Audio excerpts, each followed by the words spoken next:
formula. 2 hydrogen molecules and 1 oxygen molecule. So whoever combines 2 hydrogen molecules with 1 oxygen molecule, everybody will get H2O only water molecule they will get. But in case of social sciences, say for example, if you take music, this music is also a social, it is an art. Of course, art is also a social science. So everybody will follow the same gamakas, sa, ri, ga, ma, pa.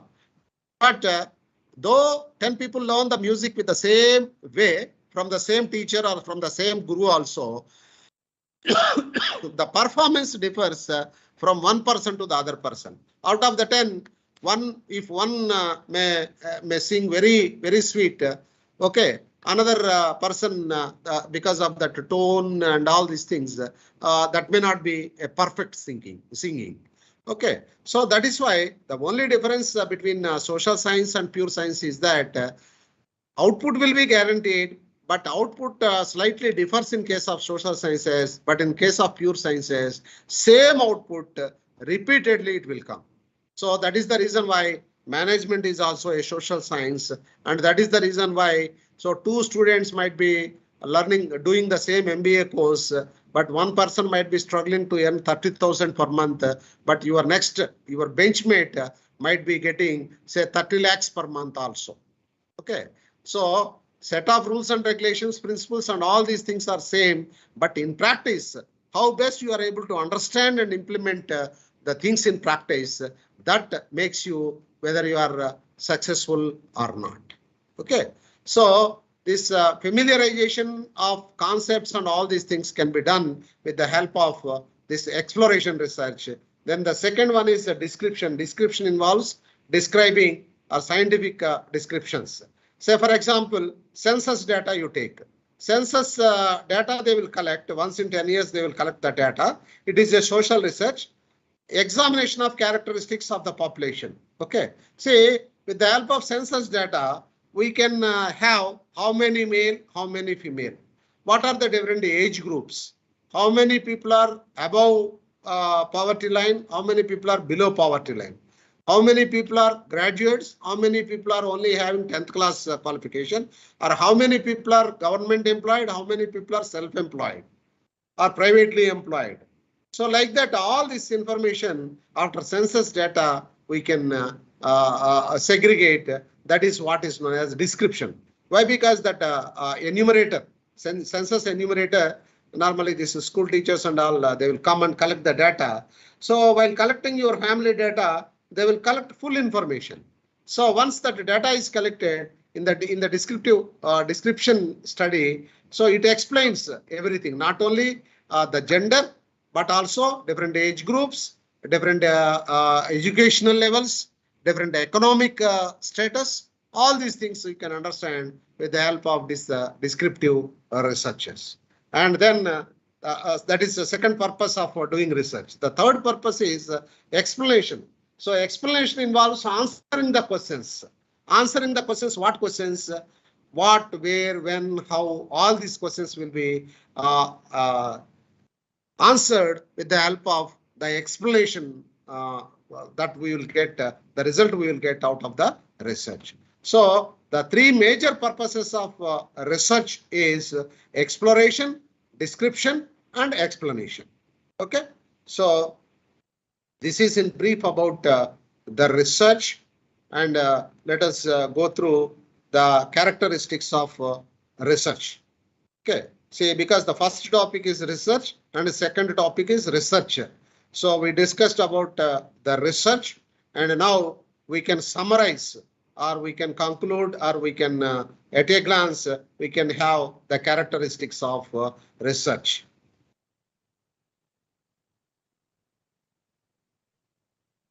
If you take up the characteristics, or if you look into the features or characteristics of this research, research is systematic. Research is focused on priority problems. Research is logical. Research is reductive. Research is replicable. Research is generative, and the research is action oriented. So all these things, these characteristics, so far repeatedly we discussed about the research. So this is about the research, the first topic in our first unit. The second topic is about the researcher. Okay. So who is the researcher means the person who undertakes the research is known as the researcher. But a researcher should have certain qualities.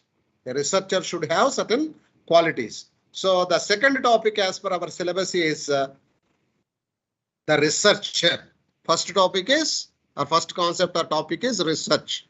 Second topic or second concept is researcher. So a person who will undertake the research activity is known as the researcher. Then if you look into the qualities of a good researcher, first thing is the researcher must have friendly attitude with the respondents. Respondents, who are respondents? Respondents are the people who will respond to our questions. While we are collecting data, suppose a census data, you want to collect information about a family. Okay, so you went to that family. Someone will be responding to you, either head of the family or any known member of that family might be giving you the details. So with that, see, if you are the researcher, with that respondent, you should not be rude. A good researcher must have the quality to become friendly with the respondents. See, and they should talk to them in the same language in which the respondent is answering. So we have to be with them. Why? Because the simple logic is by giving their information, they are doing or they are favoring us. They are doing favor to us. We are not doing any favor to them. They are doing favor to us by giving answers to our questions. By spending their valuable time, they are doing favor to us. So that is why the first quality of a good researcher is the research must be friendly with the respondent.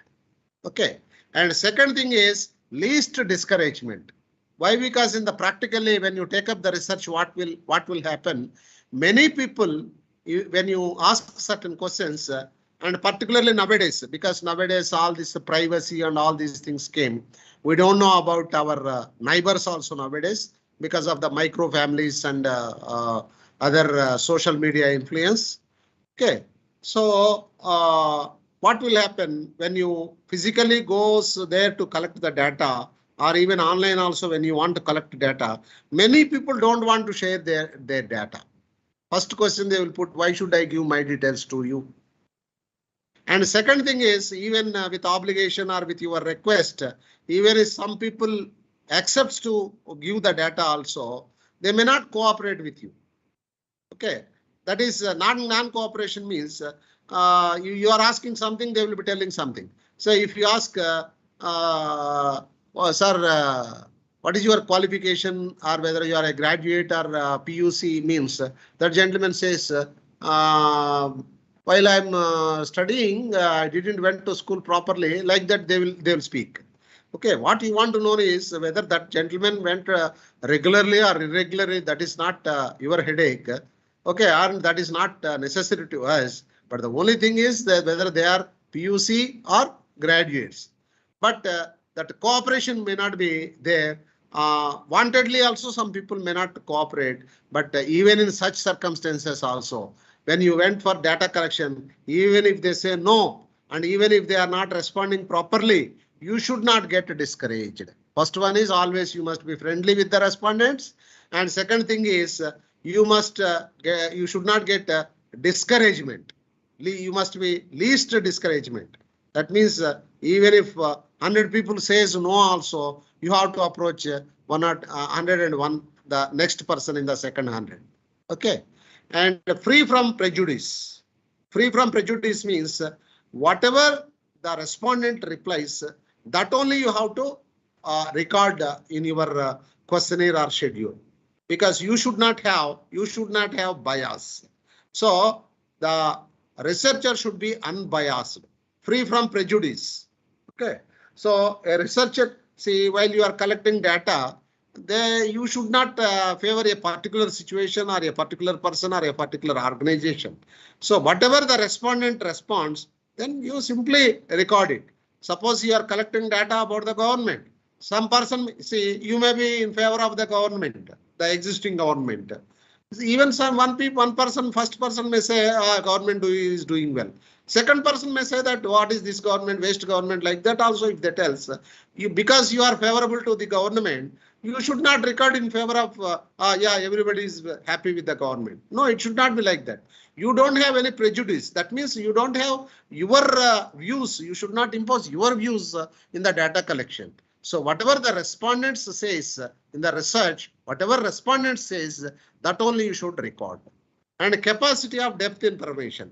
So you must be able to, within the limited time they give it to you, you must be very, you must be able to get in-depth information, and same question 2-3 times in a different forms also you will ask in order to get the right answer to that question. Accuracy. A researcher would be said to be good if he or she is accurate. So with your intuition and with your knowledge, you must be, with your attitude and all, you must be able to get accurate information from the respondent. And truthful. A researcher must have be truthful. So it is idea would be free from false reports and saying information, because you should be truthful to the organization. So truthful to the organization means whatever respondent says that you should resemble, that only you should record and resemble in your reports. And you must be a keen observer.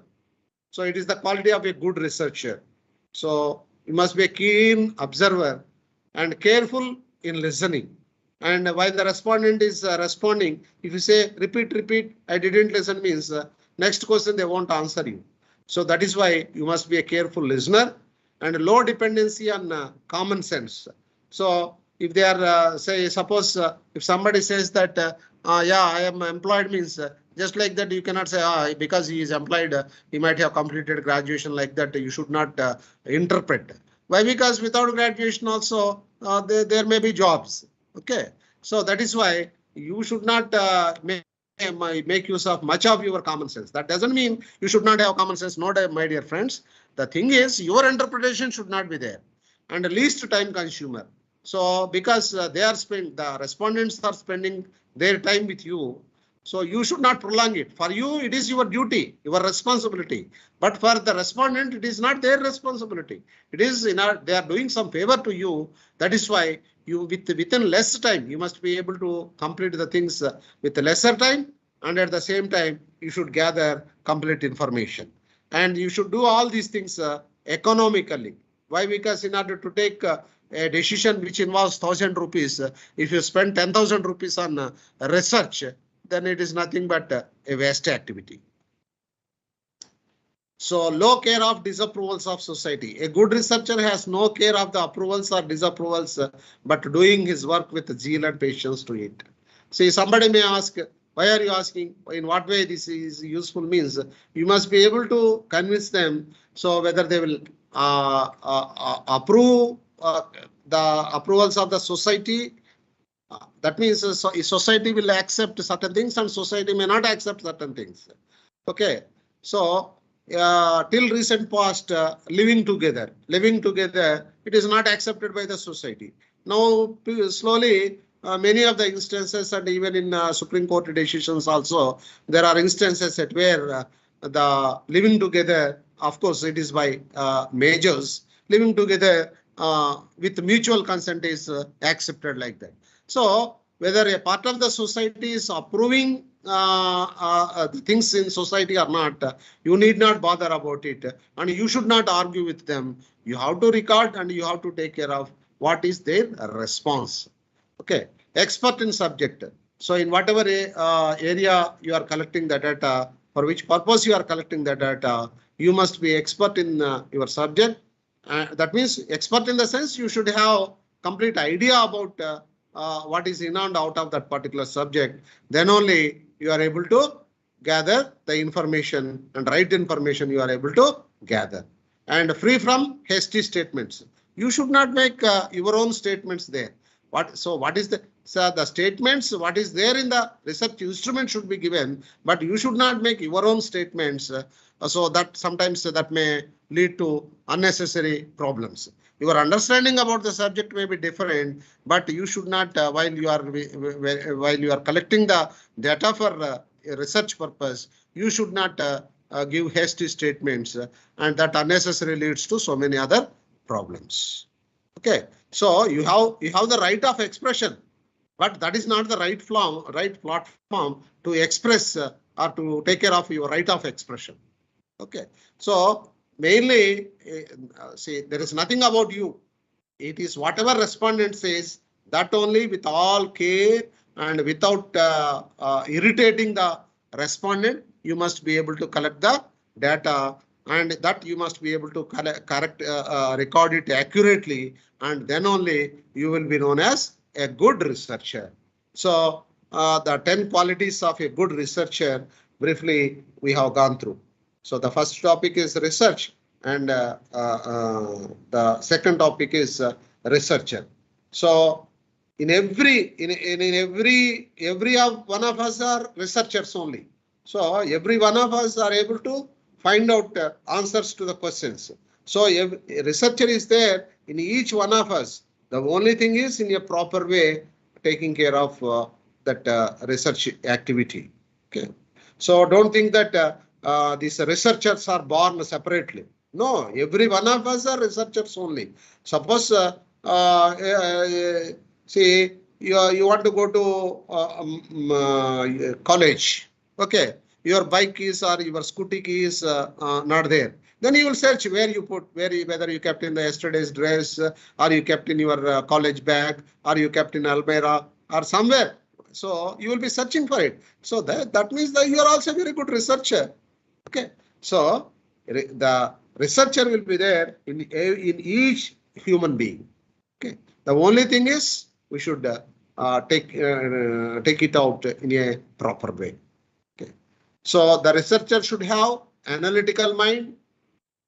So an analytical capacity and a people person, because from the respondent point of view, we should speak, and we should have the ability to stay calm, because we must be a good listener rather than speaker.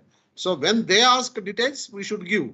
Otherwise, we should have developed the habit of listening to the respondents, and we should have intelligence. Intelligence means so critically analyzing that information.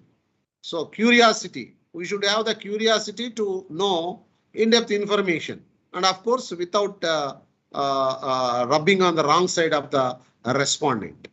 And quick thinker. So that means we should not ask too much explanation from the respondent. We must be able to understand certain things.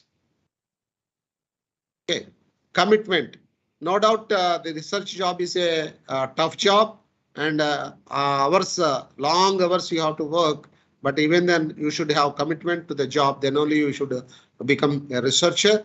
And this see, don't think that research is not remunerative. It is a highly paid job, my dear friends. See, even nowadays, earlier this trend was not there. Now you see that even political parties also, that familiar one, Prashant Kishore, PK. So Prashant Kishore is also being employed by so many political parties. You know, the charges will be hundreds of crores, my dear friends. Okay, so even for a state, they will charge not less than 70 to 80 crores to come out with all this research and all these things. So it is highly rewarding job, but you should have commitment because it is a tough job, and you should work long hours, and there will be deadlines. So within the stipulated time, you have to get the information, and that is why you should work for longer hours. And excellent written and verbal communication skills you should have, because whatever data you have collected and analyzed, that should be represented properly to the who asked you to do the research. To them, you should report. Normally in an organization, the management of the organization. So you should have sympathetic. Say having a sympathetic ear when listening to some respondents' moans and groans is always good skill, because unless you listen to them and their things, sometimes they may not be giving information to you. So you must be sympathetic to them. Not only sympathetic, but also you must be a systematic. Check, check, check. Again and again, you need to check whether you collected the right data, accurate data, and in-depth information. All these things you must be do it in a systematic way. So after completing the research and researcher, we are entering into the research problem. So now we can take, because it is 11, now we can take 5 minutes break, and within 5 minutes, again, we will come back.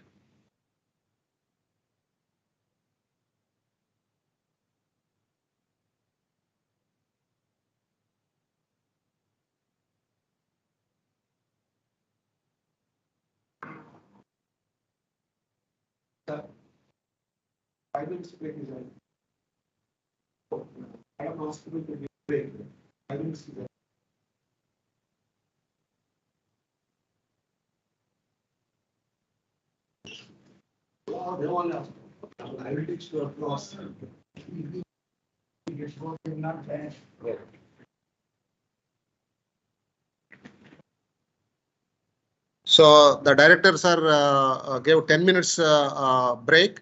Okay. So to refresh yourself. So come back again, join at 11:10.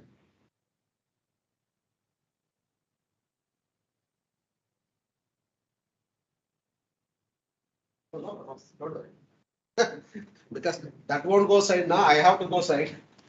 పక్కకు పోద్దాం మనం పక్కగా లేదు మనం మొదలు.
இருக்கேன்.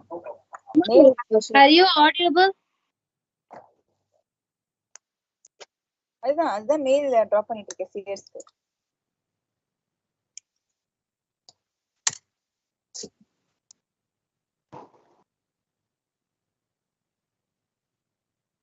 MAF CR யாருமே இல்ல. Good morning, ma'am. I don't know. Good morning, ma'am.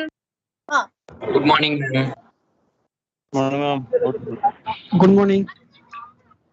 Good morning, ma'am. Morning. Good morning, ma'am. Morning, ma'am. Good morning, ma'am. கேட்டதெல்லாம் கொடு. Good morning, ma'am. தெரியாதுல்ல Good morning. Good morning. சிஸ்டம்ல தெரியும். யார் பேசுறது அப்புறம் எல்லாரும் ஒரே அது சொல்லுங்க. Good morning. Good morning, ma'am. நேர்ல Good morning, ma'am. மாஸ்டர் இல்ல மேம்.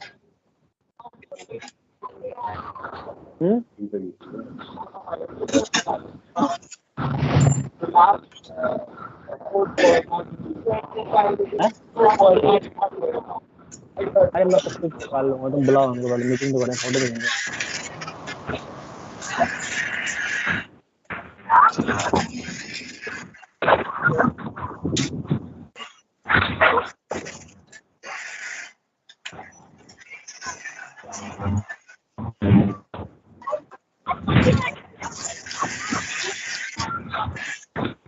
What do it? எவ்வளவு ஒருத்தங்க எப்போது டேய் அடி நீ சாப்பிட்டலாம் வருது.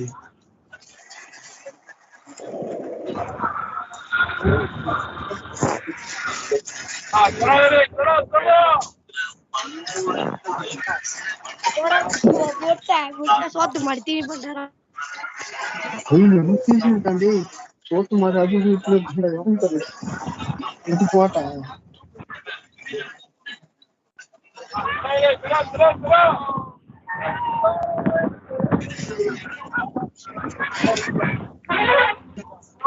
Hello, all of you, please meet your audio. All of you, please requested to meet your audio.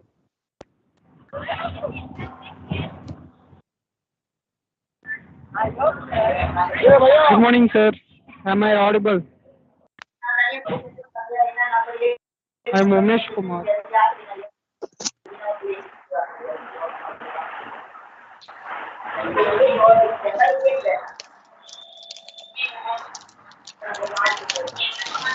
Hello, good morning, sir.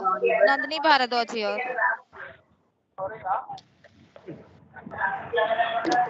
Hello, good morning, sir. Ashwani here.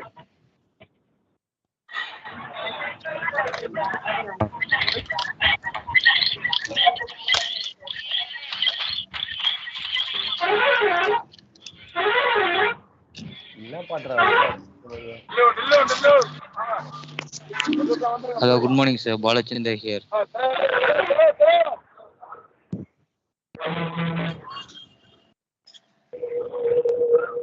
Hello, good morning, sir. Dilip Kumar here.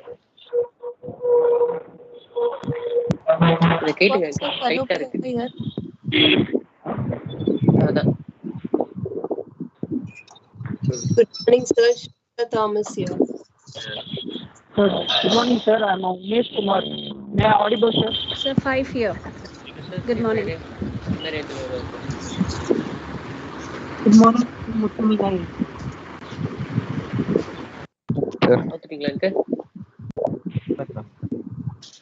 Sir, I'm So all that was okay. Now, if you want to interact with the student, now, sir, just click and Hello. Individual wise also we can. yes, yes, individual also. That's good, sir.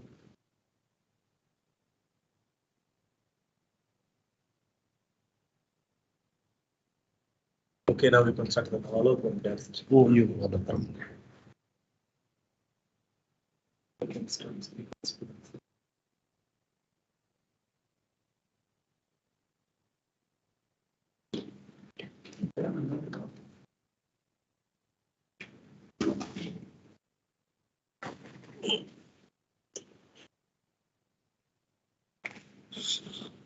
Right, welcome back. Am I audible? Okay, welcome back. So we understood that basically the research is to find out answers to the questions or to find out solutions to the problems. So when there is a problem, out of that problem only questions will come. So with that intention, because already we have examined what is research and how the researcher should be and all. Now let us go through the research problem. The research problem. So a research problem refers to some difficulty either of a theoretical or practical character nature, which an individual or an organization is experiencing. So that means it may be some difficulty or it may be difficulty in practice or difficulty in theory, which is related to an organization. Okay. So if we want to obtain solution for the same. A research problem is one which requires a researcher to find out the best solution for the given problem so that the objective can be attained optimally in the context of a given environment. So several influencing factors we have to consider. Say for a pure science candidates, the research will be done in the laboratory, and in the laboratory it is in between four walls and controlled conditions will be there. But our laboratory is the society. These societal things we cannot control just like that. Okay, so that is why we should consider all the other things into consideration, and then we should come out with a solution to the problem. So there are a number of elements or components which a problem must have before it becomes a research problem ready for study. So everything, simply everything cannot become a research problem. So if a problem has to become a research problem to be investigated, means it should fulfill certain conditions. So the five elements of a research problem is there must be an objective or aim of the problem to be investigated. So objective, what you want to achieve, why you want to collect the data, right? So that gives us answer why you are doing the research. It will give that objective of the research gives you the answer why you are doing research. So the topic or theme which needs to be investigated. So with it, so of course you might be doing an organization, but within that organization, what particular area, in the sense the different functional areas will be there, like the human resources management, marketing management, financial materials management, optimization of the materials, right? The strategic decisions. So many managerial areas will be there. So out of that, in which topic, which specific area you want to explore, that the problem should tell. Suppose you want to do research, see why people are leaving the organization. Why people are leaving the organization, whether you want to make it a generalized study or why people in the production department is leaving the organization. So that is specific, right? Or which type of selection procedure is good for HR management or to the marketing management. Like that also you can have a specific theme or specific topic along with the objective. Then the third thing is the time dimension of a decision problem. That means, see, if you take up the problem and if you gather the information for 10 years, 20 years, after that, if you give the solution, it is not going to be not at all feasible. See, within limited time, we should gather the information and we must come out with our possible solution. Okay, so that time dimension should be there. So the area or location in which the study is to be conducted. So what is the area you are selecting? Suppose you can study the welfare schemes in one particular state or the welfare schemes in throughout India. So how the welfare schemes are working in one particular state or throughout India also you can do. Right. So the area, or you are confining within the state also to one particular district if you can confine also. Why? Because the time limitation is there and at the same time cost limitation is also there to the research. So that is why the area or location in which the study is to be conducted should also be specifically mentioned. So the population or universe from whom the data needs to be gathered. So from whom you would like to collect the data? Who will be your respondents? Who will be your respondents? Suppose you want to collect data how the services are, how good the services are in hospital. So for that purpose, either you can collect data from patients or from the attendants. But patients already they are sick. They may not be in a position to respond to your questions. So the attendants, they will be the caretakers and they knows very well how the services are, how attentive these nursing services, doctor services, all these services are. Then you can collect the data from attendants rather than from patients. Though it is about the quality of healthcare, you can collect the data from attendants. Okay, so that is why the population, the universe are from whom the data is to be gathered. So this that clarity should be there.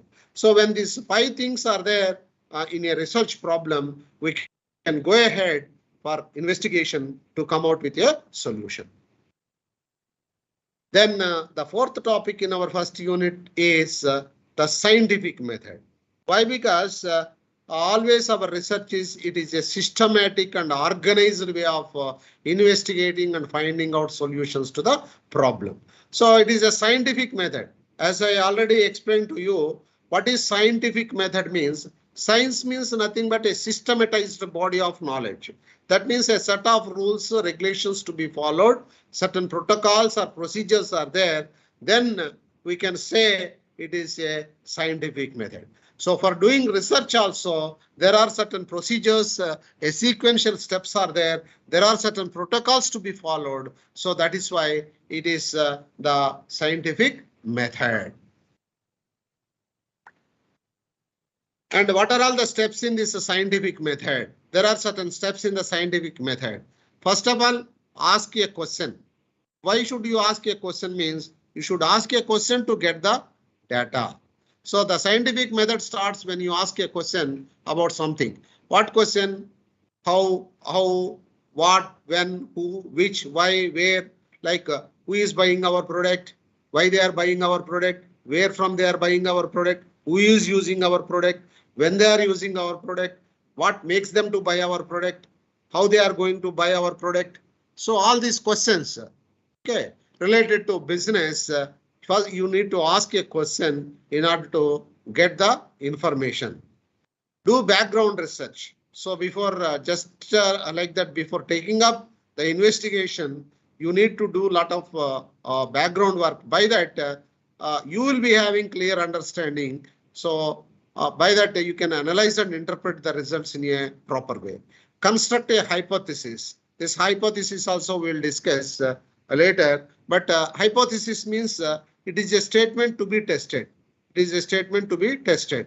Suppose see when in winter season there will be great demand for tea and coffee. That is your statement. So then you have to test it. Testing means what is the sales in summer, what is the sales in winter. So that you have to collect data and by that only you can decide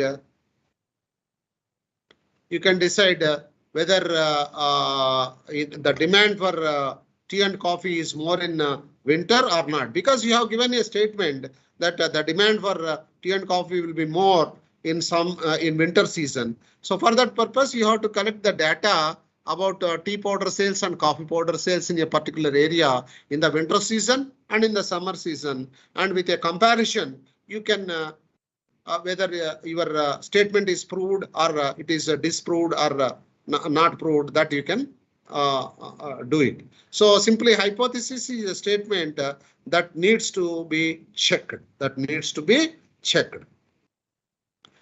Then the next one is test your hypothesis by doing an experiment. As I told you, hypothesis is a statement which you want to test.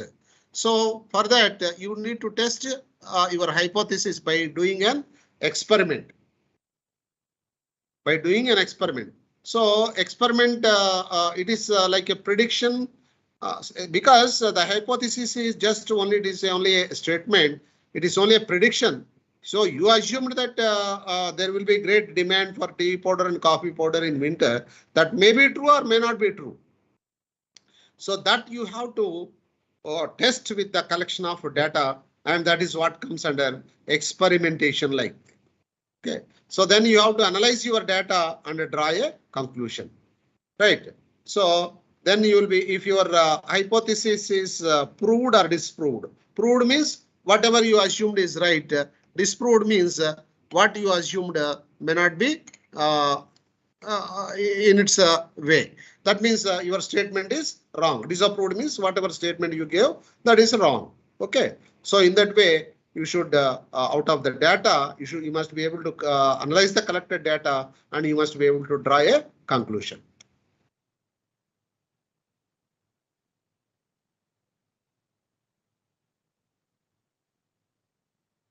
And whatever results we have you came out with, that results must be communicated or reported to the appropriate authority. See, if it is a business organization, in the business organization, normally you will be reporting to the top level management. Okay, so this is about scientific research, scientific way or scientific methodology. Then now let us try to examine different types of researches. Research is how individuals and business collect data, accurate and relevant research data for the purpose of business decisions. So based on the goals and based on the way we collect the data, there are different types of researches are there, and totally there are 19 types of research methods are there, or different 19 ways of doing research is there. Okay, so just briefly I will touch upon these things, but mainly there are 6 to 7 methods which are being widely used in practice. Okay, then in this different types of research, the first one is fundamental research. Fundamental research, which is also known as the basic research, it is designed to help the researchers better understanding about a certain phenomena.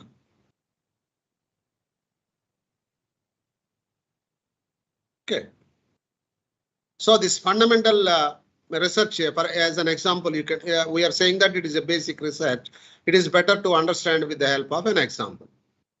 So, say for example, how product placement affect the product sales. What is this product placement? Product placement means placing our product in the supermarket, the shelf space. So prominently displaying, or displaying at the corner of the rack, or at the top of the rack, displaying our product. So because in the supermarkets and all, it is a self-picking model will be there. That means the consumers will go inside and they will pick up the required things. So based on the place where we in the shelf space, which type of shelf space we are providing, based on that how our sales differs. And not only this placement of a product is not only that, and another way is in what positioning we are giving to that particular product also decides to the product sales. That means the positioning means what the consumers are thinking about product. Okay, so in that way, the placement of how placement of our product, different ways of placing our product is affecting our sales. If we come out with that research data, it is known as fundamental research.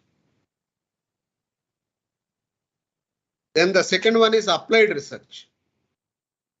Applied research is to identify solutions to their specific problems.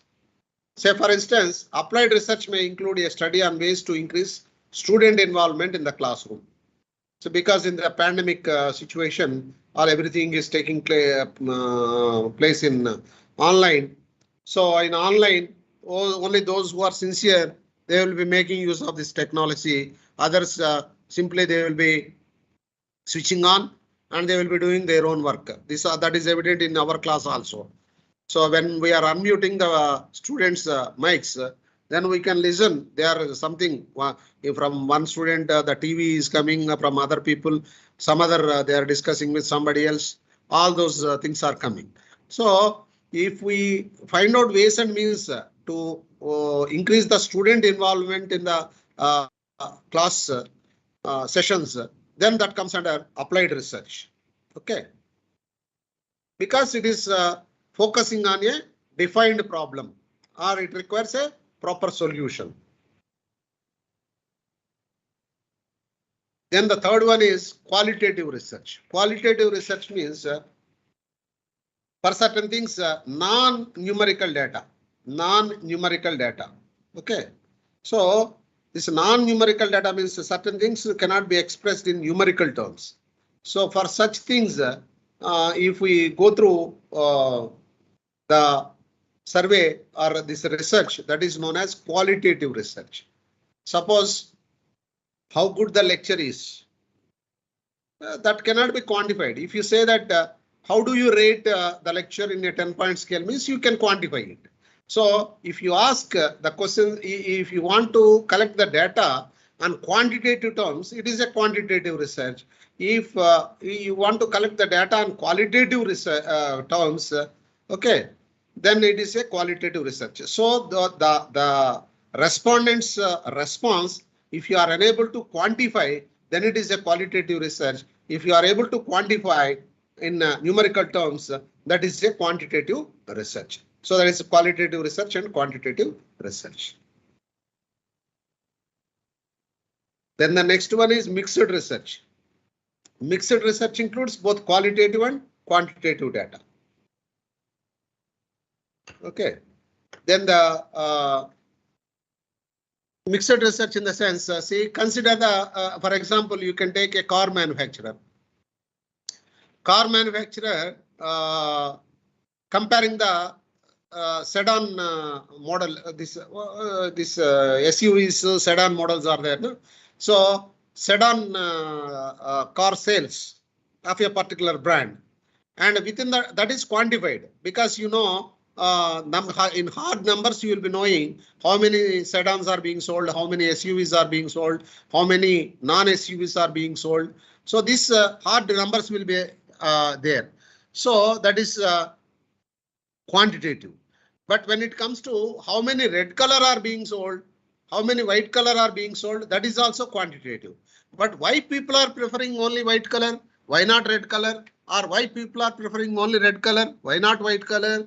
So these are all qualitative terms. So when you combine both quantitative and qualitative terms and come out with the research, it is known as mixed research.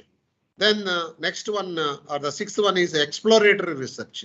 Exploratory research is designed to examine what is already known about a topic, but you need additional information. So you know that people are buying more coffee and tea powder in winter, but why they are buying? So that reason, if you want that additional information, if you want, you have to go for exploratory research.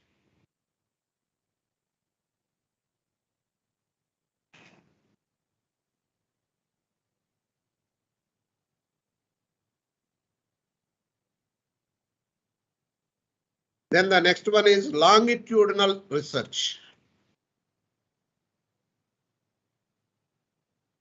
This longitudinal research will be, it is like a continual research. Why? Because certain factors will be changing over a period of time.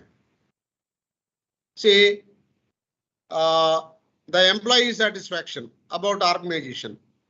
Okay, this year you have taken. Normally within 1 year of employment, they may be happy. After working for 5 years or after working for 10 years, what is their satisfaction level? That changes over a period of time. That satisfaction level changes. Either it may go further up. That means they may further more satisfied, or that may come negative side also. So the results will be differing over a period of time. So that is when you conduct that research on the changing things over a period of time, then it is known as longitudinal research. Then the next one is cross-sectional research. Cross-sectional research, it is different groups we will identify, and each subgroup will be at a time, at one point of time, one subgroup will be taken into consideration. Okay, so say suppose in a business organization, so many salespersons will be there.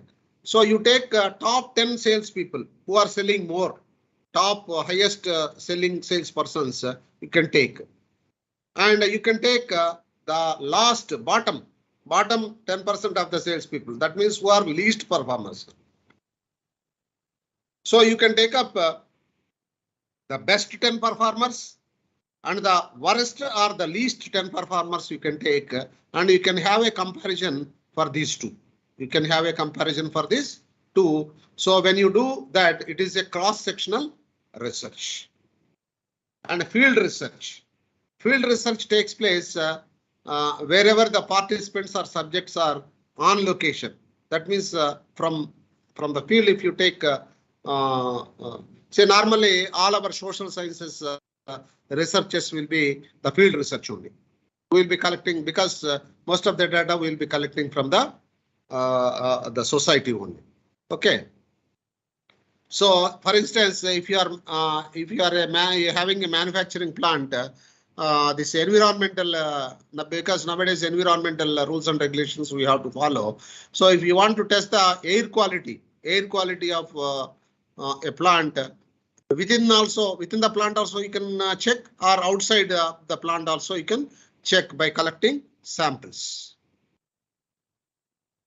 And laboratory research. Normally, this laboratory research will be for this chemical research and pharmacological research.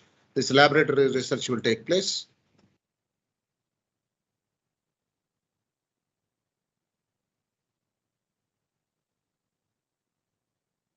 And then flexible research.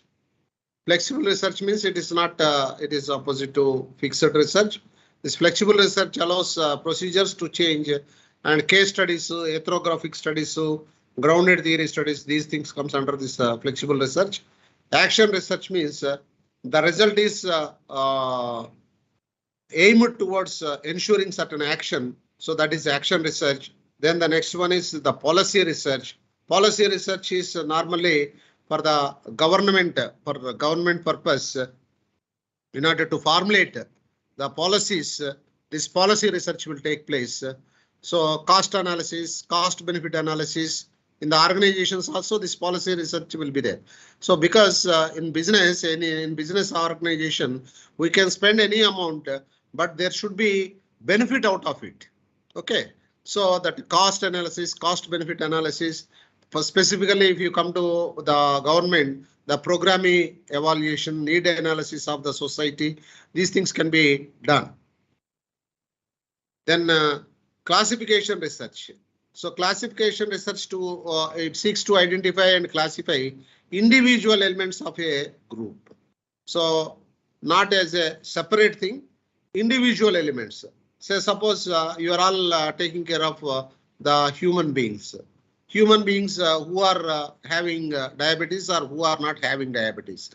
In that diabetic patients also, what diet practices they are following. Okay, so the diet of the individual, the diet differs from one person to the another person because these are all lifestyle diseases. Diabetes, hypertension, all these are lifestyle diseases because of changes in our living, the way we live. These diseases will come. So that is why diet also plays an important role. And at the same time, how the sleeping habits of these different people.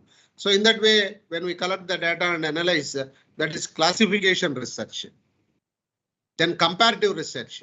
So comparative research is why differences are there. Suppose two brothers are there in your house, and one is hypertension and other don't have, or some two twins are there, or two neighbors are there, same age group, same profession they are doing. One is with the hypertension, another one is not. So what differences are there in between them? Whether it is sleeping habits, diet habits, sleeping posture, or the way they think about the things, or the positive attitude of the people. So like that, by comparing two. So why one is good and why another one is not good? What makes the good as good and what makes the bad as bad? So this by comparing two things or two groups or two organizations or two subjects, when we do the research, then it is comparative research. Then the next one is casual research. Casual research, this is also known as explanatory research. It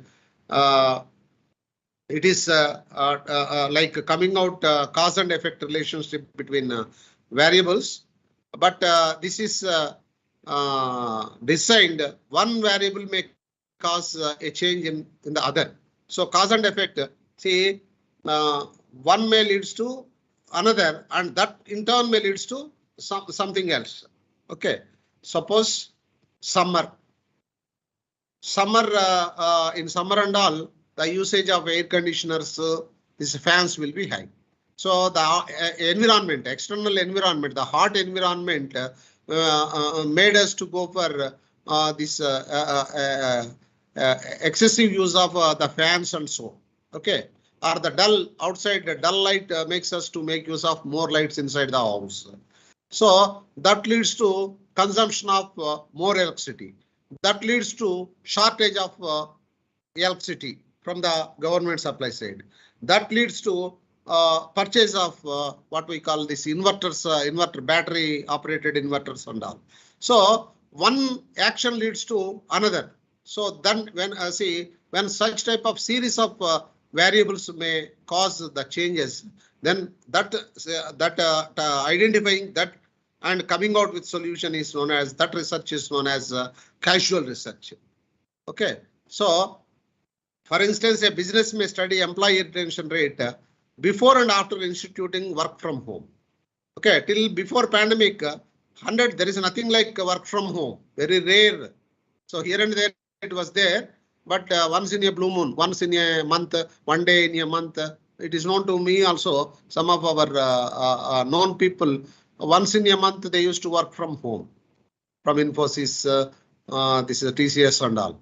But because of this pandemic, 100% they are working from home, Now the employees reached such a level, if any organization is insisting them to come to the organization and work, simply they are switching to the organizations who will allow them to work from home. Okay, so the employee retention rates before and after instituting work from home policy, within 6 months, their attitudes and these things were changed a lot. Okay, so that casual. See what made them work from home. It is at their leisure, and they can they can avoid travel in the metropolitan cities and all. Almost many people used to spend 2 to 3 hours per day exclusively for traveling from their home to office location. So that they can avoid. So that time they can save. Even they are ready to work 1 more hour extra. Okay, and working at home means they need not be in what we call formals and all these things. So at their convenience they can work. So whatever place they like, there they can sit and work. Like that, see, there may be so many reasons, and some people don't want to work from home. If you are asking them to work from home, they will quit to the organization at where physical working facilities are there. So both the sides are there. So when you come out with like that, then it comes under casual research, inductive research. So inductive research is basically for building, theory building, to generalize the conclusions. Any a research activity is being conducted, that is known as inductive research. Suppose that there are emission level, 12 corporations, they raised the emission standards, in-house carbon emission standards. So by that, worldwide emissions were declined. Then we can say that there is a relationship between in-house carbon emission standards and the worldwide emissions, the result of worldwide emissions. So because see, if everybody reduces, if they tighten their standards and if they increase their standards, and then if they reduce the emission, automatically the worldwide emissions will come down. So like that, in order to generalize the things and in order to come out with a theory or like that, it is inductive research. Then finally, deductive research. This is deductive or theory testing. Whatever theory we tested, whether it is before making it public, whether it is its applicability is there or not, in order to test that, this deductive research can take place. Out of, see, though there are 19 different types of researches are there, the main types of researches what normally used in our social sciences are, of course, quantitative researches will be more. Fundamental research will be there, applied research, analytical research, descriptive research, empirical research, and qualitative research, or quantitative, qualitative, empirical, descriptive, analytical, applied, and fundamental researchers will be using. Okay, so same thing explained: descriptive, quantitative, qualitative, conceptual, empirical, fundamental, applied, analytical, descriptive. So these 7 or 8 types will be using more widely. Okay, same thing. Now we reached the hypothesis. What is hypothesis? Hypothesis means it is like a statement. So we have to test our statement is right or wrong by collecting the data and all. So a hypothesis is an assumption that is made based on some evidence. So this is the initial point, any investigation that translate the research into question. Some assumption we will make. Okay, we can say that there is a relationship between diseases and age group, or there is a relationship between gender and diseases. So that we will assume that, see, that may be right or may not be right. That is our assumption. Or so that we will try to test. So we will collect the data. So what is our assumption? So after collecting and analyzing the data, we will be knowing. So whatever statement we give, whether it is right or wrong. So coming to the meaning of hypothesis, like research, hypothesis is also a combination of hypo and thesis. Hypo and thesis. Hypo means tentative. Hypo means tentative. Thesis means statement. It is a solution to the problem. So a tentative, we are proposing that. So the more the age, the more the diseases. We are proposing that statement. That may be right or wrong. That is known as hypothesis, and we need to test it. Our null hypothesis we can frame like there is no relationship between diseases and age. So whether it is right or wrong, that we have to test. So our null hypothesis, when we frame, that means there are different ways of framing the hypothesis, that also we'll discuss now. So hypothesis, hypo means tentative, thesis means it is a statement. So a tentative statement which has to be tested. So hypotheses are designed to express a relationship between variables, and if this is the nature of your question, a hypothesis can add to your research. So if your question is more descriptive or explorative, generating hypothesis is may not be appropriate. It is not necessary. So if your research question is it itself more descriptive or explorative, then we need not go for hypothesis also. That means it is not a must, but normally in majority of the cases hypothesis will be developed, even if it is a descriptive and elaborative question is there. Therefrom also we can develop the hypothesis. Then there are certain characteristics for hypothesis. So hypothesis should be clear and precise to consider it to be reliable. Why? Because you are going to test the hypothesis only. So if the hypothesis is a relational hypothesis, then it should be stating the relationship between two variables. The hypothesis must be specific and it should have scope for conducting more and more tests. So because we need to test it whether it is right or wrong. So the way of explanation of the hypothesis must be very simple, and it should also be understood that simplicity of the hypothesis is not related to its significance. So you need not think that if we frame with simple words, hypothesis is not going to be so strong, or if we use tough words, it is going to be so strong. Not like that. So there is no relationship between explanation of the hypothesis and whether it will be simplicity of hypothesis. These things are nowhere related to the significance of the hypothesis. It has to be tested and find out. Then what are the sources of hypothesis means? Hypothesis is a resemblance between two phenomena.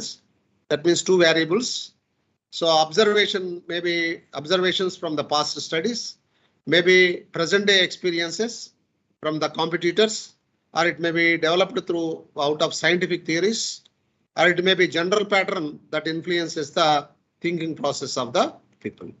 Then there are different types of hypothesis: simple hypothesis, complex hypothesis, directional hypothesis, non-directional hypothesis, null hypothesis, or associative and causal hypothesis. So all these things are self-explanatory, and these are available in your syllabus, in your material also. So what functions this hypothesis can perform means hypothesis helps in making an observation and experiments possible. Why? Because to test the hypothesis only we will be moving. Okay, it becomes the start point for the investigation.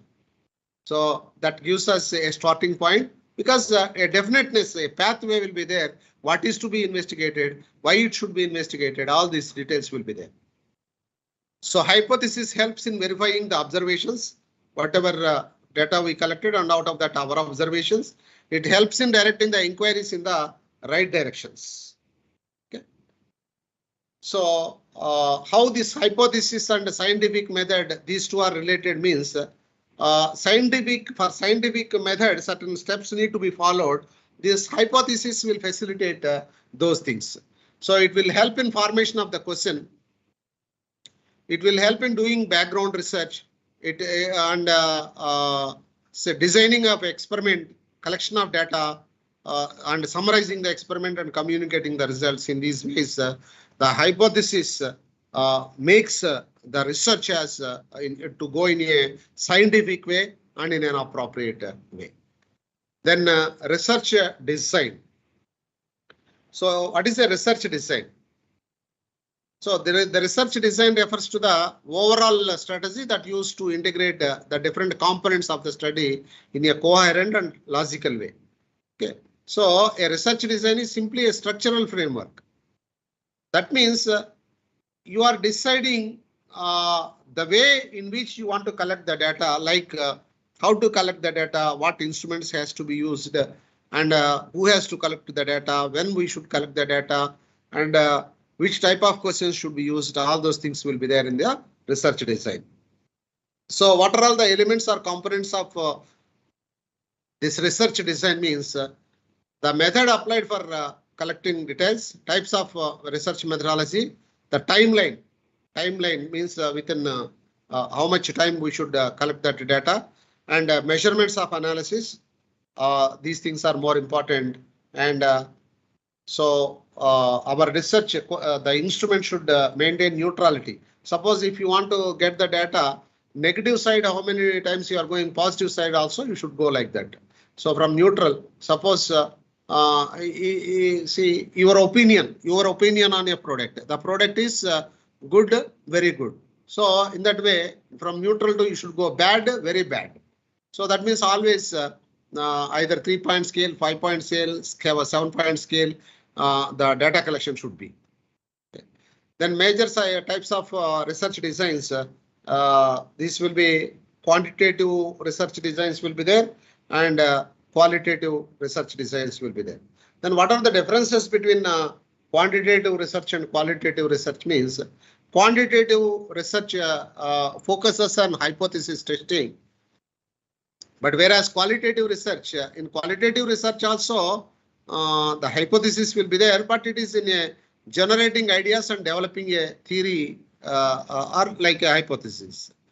But whereas in quantitative research, statistical, more and mathematics and statistical methods are being used. In qualitative research, summarizing, classifying and analyzing the things will be there. So as you are aware, quantification, that means anything, the result expressing in numbers, in hard numbers is with quantitative research, and that is not possible with the case of qualitative research. Okay. So again, this quantitative and qualitative research can be divided into 5 major types of research designs. So that is descriptive, correlational, experimental, diagnostic and explanatory. Okay. So if we see descriptive, what is descriptive means? In descriptive research, a scholar explains or describes the situation or case in depth in research materials. Okay. Say for example, this descriptive research design. How has the Delhi housing market changed over the past 20 years? Over the past 20 years, how demand for housing, Delhi town, Delhi metro you have taken, and Delhi housing market, how it changed over the last 20 years. So do customers of company A prefer product C or product D? So from one company A, product C and product D are coming. Whether people are preferring product C or product D. So this is known as descriptive. In order to find out this, that is descriptive design. Experimental research means experimental research is a type of research design in which a study is carried out by utilizing scientific approach and 2 sets of variables. Okay. So the relationship between 2 variables that we'll be knowing with the experimental research. So again, this experimental research can be divided into pre-experimental, true experimental and quasi-experimental. Okay. Then correlational research design. So positive correlation. Correlation means if the price is going up, the demand for a particular product is coming down or going up. So if it is if the price is going up and demand is also going up, it is positive correlation. If the price is going up, but the demand is coming reverse, in reverse side it is coming negative correlation. If there is no relation at all, then it is 0 correlation, neither positive nor negative. Okay, that is correlational research design. And diagnostic research design. So diagnostic research design is a type of research design that tries to investigate the underlying cause. Why that phenomenon is happening, why that conditions are taking place. So if you want to find out the reasons and the research design did for that purpose is known as diagnostic research. Then explanatory research. Explanatory research is a method to explore the phenomenon. Already some experimentation was done, but how and why it is happening like that, if you are able to have this explanatory, then that comes under the explanatory research design. Then we have survey design, survey research design in our syllabus. Survey research is defined as the process of conducting research by using surveys.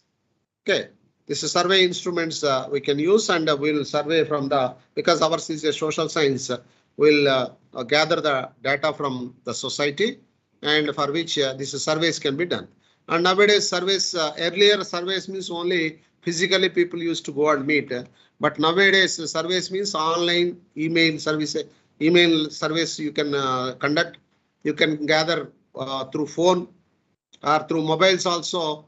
Online surveys you can conduct, or the traditional one, face to face, you can meet them either with the help of structured questionnaire or with the help of structured schedule. or without the help of structured schedule also, you can interact with the people and you can gather the data. And the next one is case study research. A case study research approach that is used to generate an in-depth and multifaceted understanding of complex results is case study. So mainly case study because by taking up one person or one area, we want to generalize the results. We want to generalize the result. For such purposes, case study can be taken as consideration. Suppose you want to examine the quality of healthcare in a public hospital, that is in the government hospital. So in one government hospital you can take and there you can assess how is the quality of the healthcare service, and by that you can say that the quality of healthcare, public healthcare system is like that. The problem is that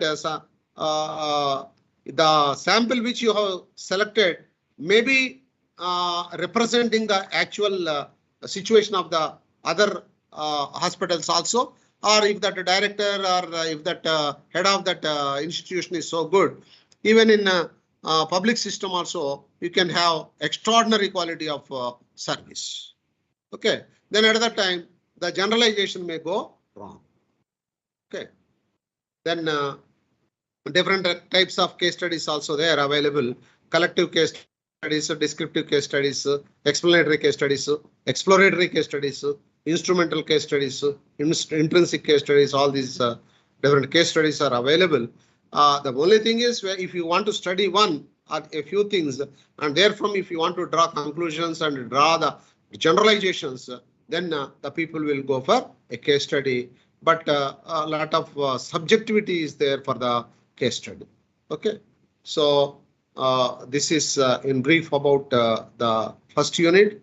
Why? Because it is not possible to go for complete explanation. Actually, this PCP classes you have to study well in advance all the material given to you, and you have to raise your doubts and all. For that purpose only it has taken place. But over a period of time, the students are not speaking, and that is why we are we are also once again refreshing or brushing you the total syllabus. So this is the first unit, and now the most favorable slide to you. Thank you for the day. So this is for today from research methodology. Next hour will be there. So probably next teacher will join you, and it will continue. Okay. Thank you. This is first unit, and all the PPTs will be uploaded shortly in the DDE website. So whatever explained, all these things can be, it will be shortly uploaded to you.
Share பண்ணிடுங்க.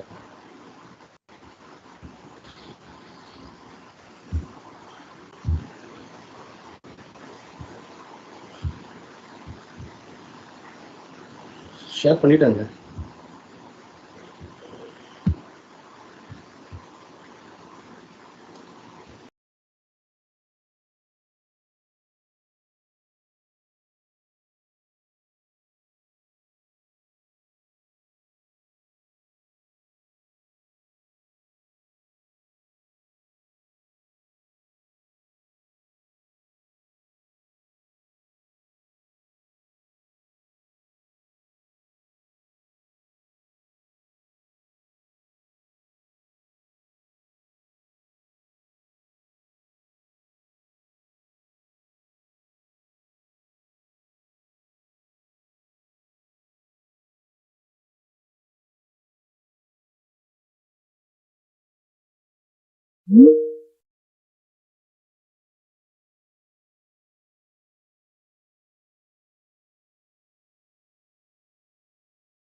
resources. So for this, they can use different approaches like micro approach or macro approach that will be discussed in detail in the subsequent part of this course. But keep in mind that the world's resources are limited and scarce. So, but there are some goods which are not scarce, that technically called as free goods. An example for free good is sunshine, right? So sunshine is a resource which is not scarce. And the majority of the other resources are scarce in nature, technically known as economic goods. An example for economic good is water, right? So it is a scarce good, so it has to be used in a optimal manner. So basically, economics helps for taking managerial decisions, designing and understanding public policy, and appreciating how an economy functions. For example, if you take a particular group of students, so obviously students will be interested what goes on in the world and how it can be used as a practical tool for decision making. So when we take other group like managers and chief executive officers of a firm or a company, so probably their interest might be to understand how the market forces create both opportunities and constraints for the business enterprise. So putting all these things together, so we can define managerial economics as a subject that deals how the scarce resources are directed most efficiently to achieve the managerial goals. So it's a valuable tool for analyzing the business situations to make better decisions. As I already told, it's a branch of economics. Managerial economics is a branch of economics, and it is well integrated with other disciplines like accounting or commerce or whatever. So it is integrated with other disciplines. And again, remember that managerial economics is a branch of economics. So this slide shows the different definitions given by different personalities. So here I have presented 3 popular definitions given by Professor Evan J. Douglas, Milton, Spencer, and Louis Sigelman, and McNair and Merriam. The first definition by Douglas says that managerial economics is concerned with the application of economic principles and methodologies to the decision-making process within the firm or organization under the conditions of uncertainty. The second definition by Spencer and Segelman says that managerial economics is the integration of economic theory with business practices for the purpose of facilitating decision making and forward planning by management. The third definition by McNair and Merriam presents managerial economics as a subject which consists of the use of economic modes of thoughts to analyze the business situation. Of course, there are different definitions given by different personalities. But what is the key message, okay, from all these definitions?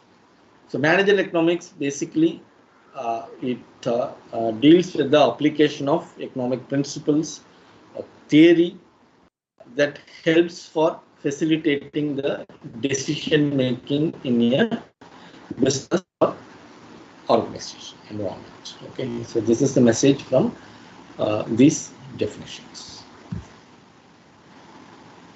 Now let's spend some time on discussing the nature of the managerial economics as a subject. So from the definitions, what we have discussed in the previous slide, we can arrive a common understanding that managerial economics is concerned with the analysis of finding the optimal solution, that is the best solution to make some decisions for the business or firms. Basically, these are all microeconomic in nature because here the decisions are made for a specific business unit or a firm. So obviously it will be microeconomic in nature. So managerial economics as a subject, it is practical. So obviously it is pragmatic. Okay. It describes what is the observed economic phenomena, technically known as positive economics, and it also prescribes what ought to be, technically known as normative economics. I will give an example so that you can easily understand. That is, positive economics means what it is. That is, for example, you take a business. What is the profit derived from the business? That is called as positive economics. But whereas what should be the profit? The present profit may be less or it may be more. But what it should be, that it is known as normative economics.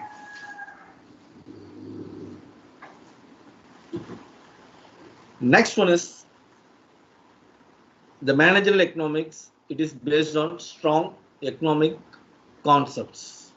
So in that perspective, you can call it as, you call the managerial economics as conceptual in nature. Managerial economics also analyzes the problems of the firms in the perspective of the economy as a whole. So when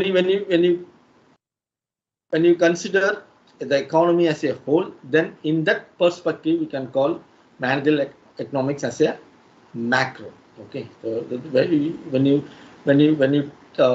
you see managerial economics as a decision-making subject to address the business or any specific firm, then in that perspective you can call it as microeconomic in nature. But when you consider the economy as a whole and you apply the managerial economics, then it is known as macro in nature. In that and the perspective differ, obviously the nature also differs. And managerial economics also helps to find an optimal solution to the business problem. That is, it is problem solving in nature. So managerial economics as a subject, it plays a very important role by helping the management in successful decision making and forward planning. It applies the economic principles and concepts towards adjusting to various uncertainties faced by a business firm.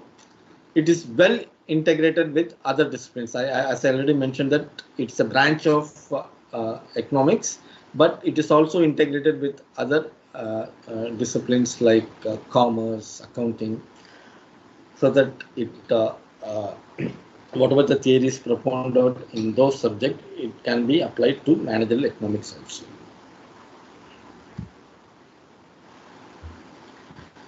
Now let's move to a new topic, that is circular flow of economic activity. When I initially started giving introduction of this subject, I was saying that managerial economics, the decisions whatever taken by applying the economic principle, it needs a system, right? That economy. So in an economy, there will be always economic agents, different agents, and there will be a network or interconnectedness between these economic agents. So that is known as circular flow.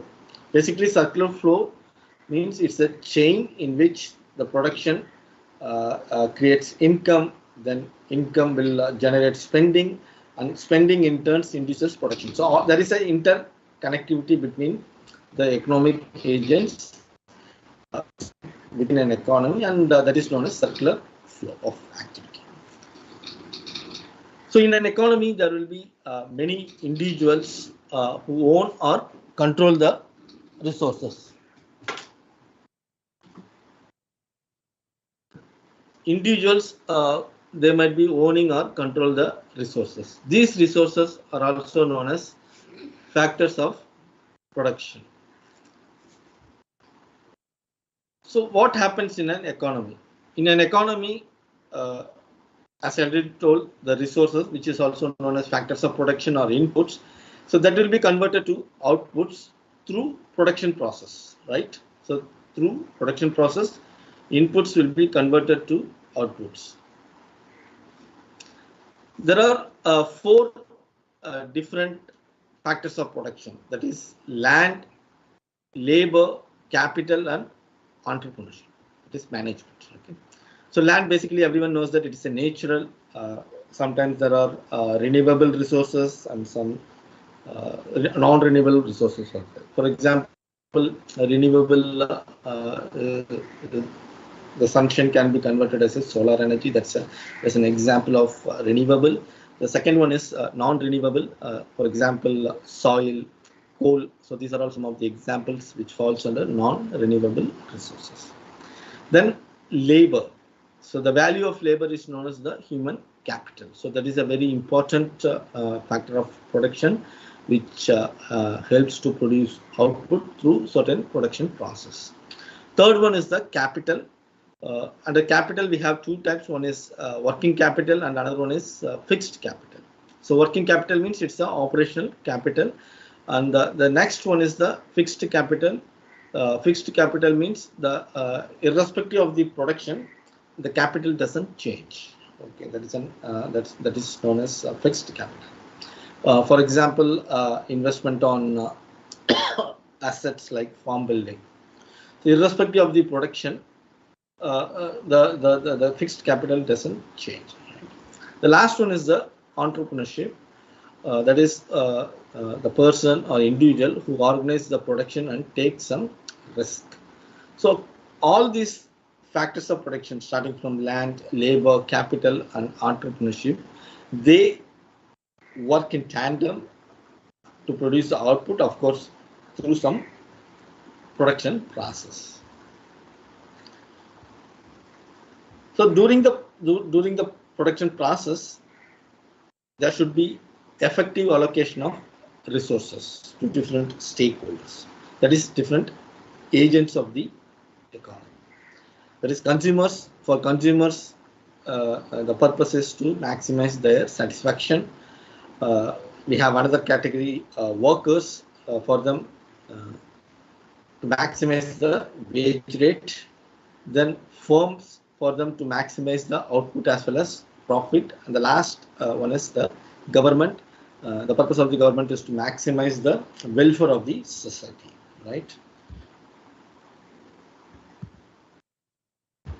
So if you look at the picture which is displayed on the right side of this slide, you can see the four different economic agents in an economy. That is firm, government, household, and rest of the world.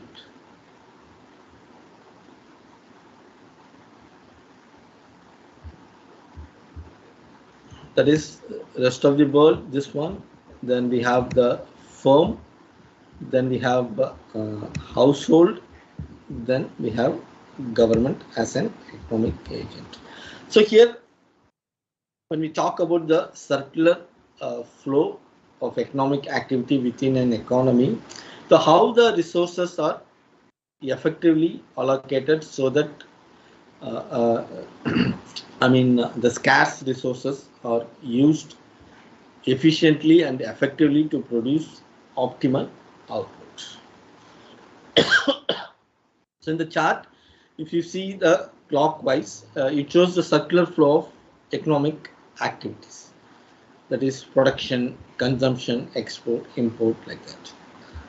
But if you see the anti-clockwise, it shows the circular flow of goods and services among the economic agents. That is, for example, if you take the household will be providing the labor services for producing goods and services in firm.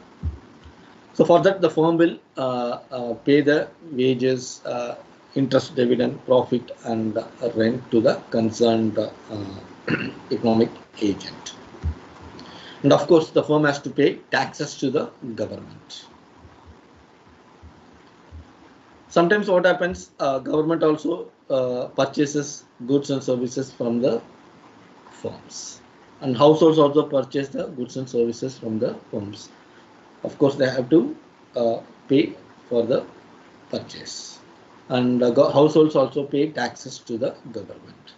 And if you take the economic agent, the rest of the world, wherein the trade happens, either export or import happens as a domestic country, a country may have export or import relations with the rest of the world, depending upon the amount of the goods and services available within the domestic territory. So as a manager, you should know what are the different resources available within your limit, and it has to be effectively allocated to different agents of production so that you produce optimal output through some certain production process. So one such economic agent is firm. So obviously, when you study managerial economics, so you frequently come across this concept, firm. So what is firm? Firm basically it is an association of individuals who have organized themselves for the purpose of transforming the inputs into output. So what happens here? Here there is the organization of the factors of production, that is land, labor, capital and management, to produce goods and services to fulfill the needs of the households, not only households but also government and rest of the world. So that is the purpose of the firm. So they have, each and every firm has their own objectives. Okay, again I'm saying firm means it's an association of individuals who have organized themselves for the purpose of transforming or turning inputs to output. A group of firm is known as industry. So that also you should keep in mind. So what are the objectives of the firm? So there are different objectives, like to achieve the organizational goal. The goal may be a higher level of profit, or maybe welfare. So the main objective of a firm is to achieve the organizational goal, then to maximize the output. Obviously, when output is maximized, so that will have some impact on the level of the sales as well as profit.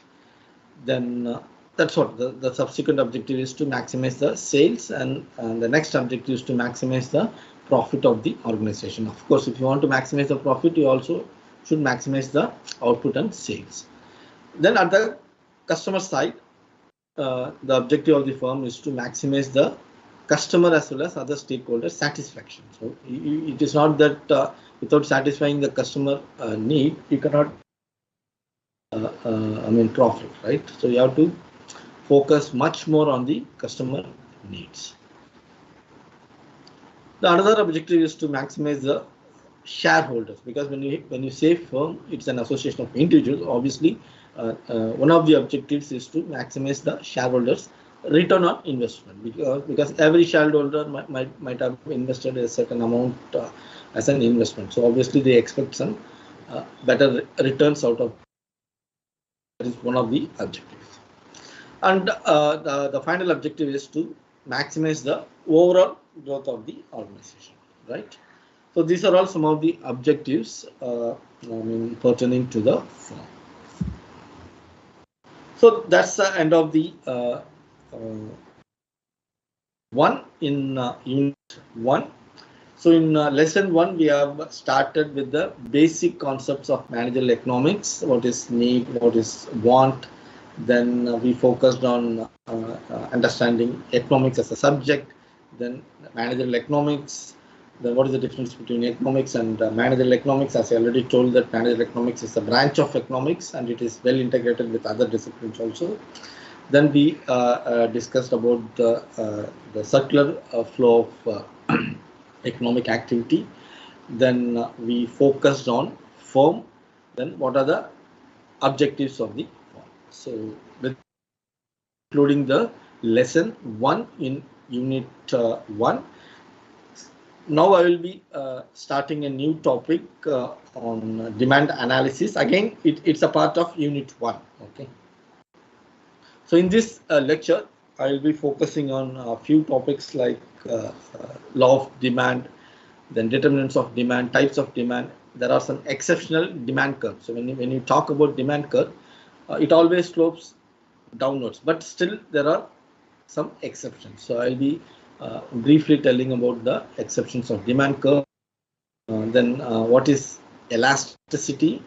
Then there are different types of elasticity: price elasticity, income elasticity, cross elasticity, and finally we will conclude the lecture with demand forecasting. But of course, for today, I will be focusing only a few topics, considering the benefit of the time.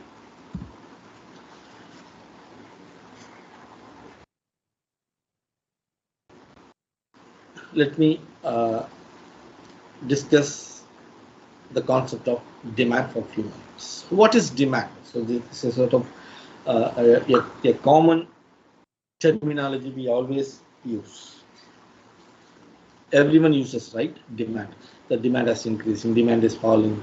So what is demand? Basically, demand is the ability and willingness of the consumer to buy a specific quantity of a commodity at the prevailing price in a given period of time.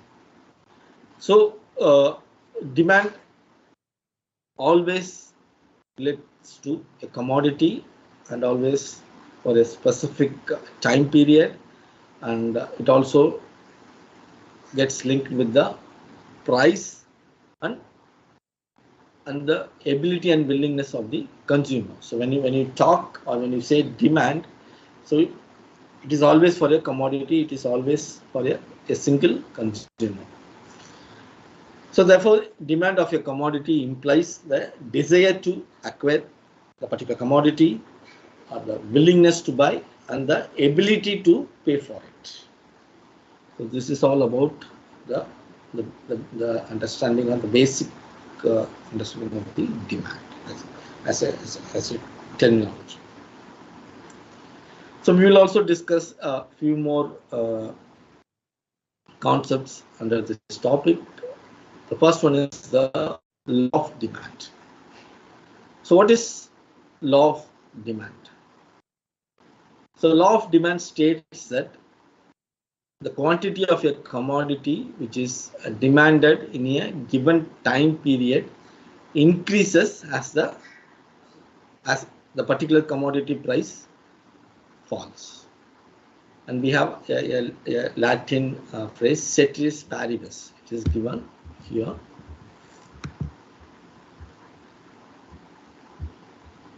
So this one, it's a Latin phrase. Ceteris paribus means other things remaining constant. Okay, so the law of demand states that the quantity of a commodity demanded in a given period increases if the price falls, or decreases if the price increases, other things remaining constant.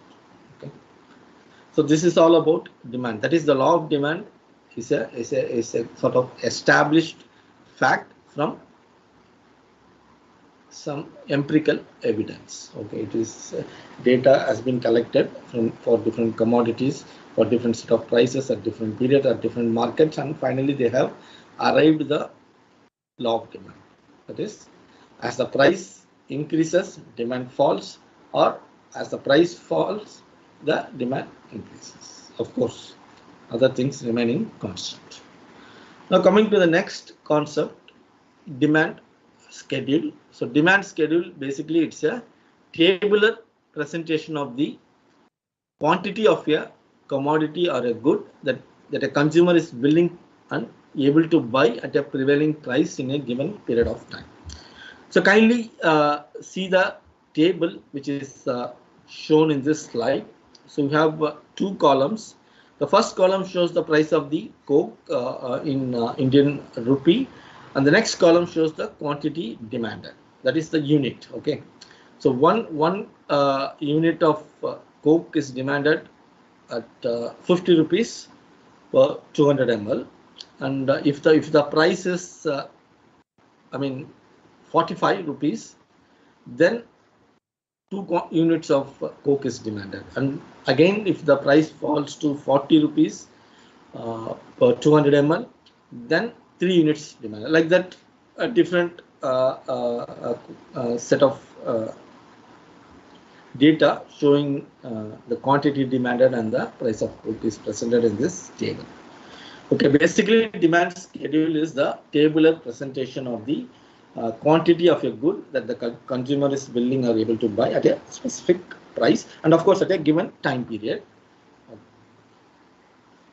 So from this table, you can find out the relationship between the quantity demanded and the price. Okay, so if you plot the data in a chart, you will arrive some curve.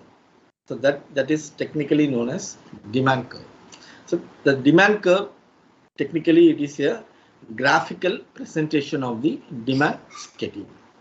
So the demand curve indicates the total quantity of a product that the consumers are willing and able to purchase at the prevailing price level, and of course the other things remaining constant, like price of related goods. For example, if we in this slide we have taken an example of coke and the quantity demanded at different prices. Coke as a competitor like Pepsi, right?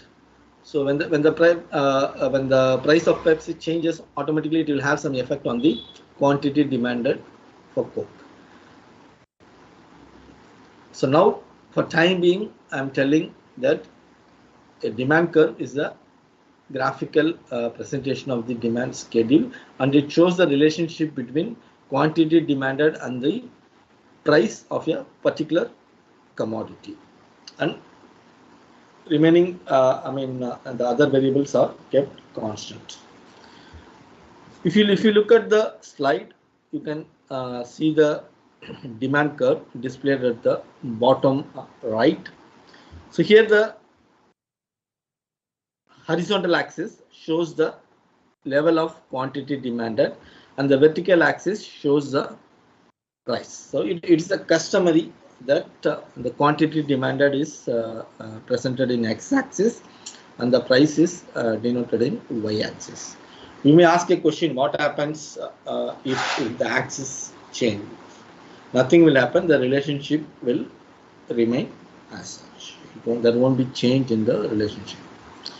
So even if you change quantity demanded to y-axis and price to x-axis, the relationship between quantity demanded and price, that is the inverse relationship, will remain. So here you can see, for example, let us take 50 rupees. Okay, at 50 rupees, only 1 unit is demanded. Assume that here this is 50 rupees. Okay, assume this is 50. So at 50 rupees, only 1 unit is demanded. At rupees 45, 2 unit is demanded. Maybe at rupees 10, at rupees 10. So at rupees 10, 20 quantity is demanded. So the message here is, as the price decreases, the quantity demanded gets increased. Okay, of course, vice versa. If the price increased, then the quantity demanded gets reduced. So the demand curve shows the inverse relationship between quantity demanded and price. Not obviously always inverse relationship. There are some exceptions that I will be dealing in the subsequent part of this course lectures. So when we talk about the demand curve, so you should also be aware of the change in demand. Okay, the demand also changes. So when you talk about change in demand, it can be discussed in two perspectives. One is shift of the demand curve. The other one is extension or contraction of the demand curve. So now let us discuss the first one, that is shift in demand. So what is shift in demand? So shift in demand means there is a, the whole or the entire demand curve gets a rightward or upward or increase. That is known as shift, or maybe a leftward change or downward change or decrease. When this happens only when the determinants of demand changes, excluding the price. Okay, so here in this demand curve, we show or we present the relationship between quantity demanded, that is on x-axis, and price is denoted on the y-axis. Okay, that is the relationship between price and quantity demanded shows that there is an inverse relationship as per this curve. So that D0, whatever given, that is D0, that is the initial demand curve. Okay, showing the inverse relationship between the price and quantity demanded. So I told that there are two instances of shift in demand. Either it may be rightward shift or leftward shift. So rightward shift is denoted as D2, that is from D0 there is a rightward shift to D2. So this is also known as upward, okay, or increase in the demand. The other one is from D0 D1, there is a shift to D1. So this is technically known as leftward shift or downward movement or decrease in the demand. So all this happens, that is either upward or downward or rightward or leftward or increase or decrease. This happens only when the determinants of demand change, excluding the price. The other one is extension or contraction in demand. Earlier what we have seen is shift. The whole demand curve changes, okay, but in this chart you can see there is only one demand curve denoted as D. Okay, again it shows the relationship between quantity demanded and price. So by extension or contraction in demand, we mean that there is a movement along the demand curve. Okay, and this happens only when there is a change in the price. So for example, you take P1. P1 is the initial price. So at P1 price, Q1 is the level of quantity demanded for any commodity, maybe a coke or whatever. So at P1 price, Q1 is the quantity demanded. Suppose for the particular commodity, the price increases from P1 to P2. Okay, so that is, this one is the increase. So when the price increases, what happens to the demand? As the price increase from P1 to P2, the demand falls from Q1 to Q2. Okay, this one shows the change in demand, that is from Q1 to Q2. As the price increases, the quantity demanded falls. Okay, again you see this change happens only in a single demand curve. Okay, that is denoted here as D, and this happens only when there is a change in the price. So this is the difference between extension or contraction of demand in comparison to shift in demand. So whatever we have discussed here is contraction of demand. That is from Q1 the demand reduced to Q2. The other way also you can discuss, that is if the price falls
எனக்கு பிரச்சனை என்னன்னா இப்ப நான் பார்க்க முடியாதுல்ல, நான் present பண்ணும்போது இப்பதான் நான் அன்மியூட் பண்ணேன். ஏற்கனவே நான் பேசும்போது அன்மியூட்ல தான் இருக்குது. இல்ல இப்ப நான் தான் அன்மியூட் பண்ணேன், நீங்க சொன்னதுக்கு அப்புறம் தான் போய் நான் அன்மியூட் பண்ணேன். தெரியலீங்களே. இதுதான் இந்த problem.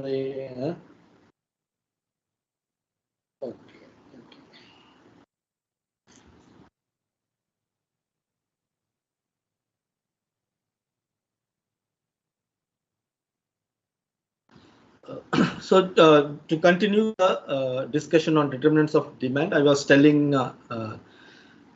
two things, that is substitutes and complementary goods. In substitutes, there will be negative relationship. For example, you take tea and coffee. Tea and coffee is a perfect example for the substitutes. Suppose if the price of coffee increases, the demand for tea will increase. Yes. Then the other example is complementary goods. For example, petrol and car. So when the what you call demand for car increases, obviously the demand for petrol also increases. So in that case, you can say there is a positive relationship between these two goods. Then consumer income, as already told, if the consumer income increases, the demand also increases. So obviously there will be a positive relationship. Then taste, preference, fashion, and habits. These are all. Then it may be a sort of mixed relationship. Sometimes there may be positive, sometimes there may be a negative relationship. Then next determinant is the population. So population, as the population increases, obviously at the aggregate level, the demand for a particular commodity increases. So obviously there will be a positive relationship. Then with respect to money circulation, if the money circulation is more in the economy, there will be positive, that is, the demand will increase. So obviously there will be a positive relationship. Then value of money also, if the value of money increases or decreases, accordingly the demand also changes. Then weather condition. For example, if you take summer season, during the summer season, the demand for tender coconut increases, right? So for similarly during winter season, the demand for hot drinks like tea, coffee increases. So depending upon the weather condition also, demand changes. And advertisement, obviously advertisement is expected that it will be having positive effect on the determinants, demand. Then another determinant is consumers' future price expectation. Suppose if someone is expecting that in future there might be some disaster, like a cyclone is predicted. So obviously a demand for certain goods like umbrella or raincoats, those kind of, if there is a expected rainfall in the future, obviously the consumer also will expect that for a particular commodity like umbrella or raincoat, the demand changes.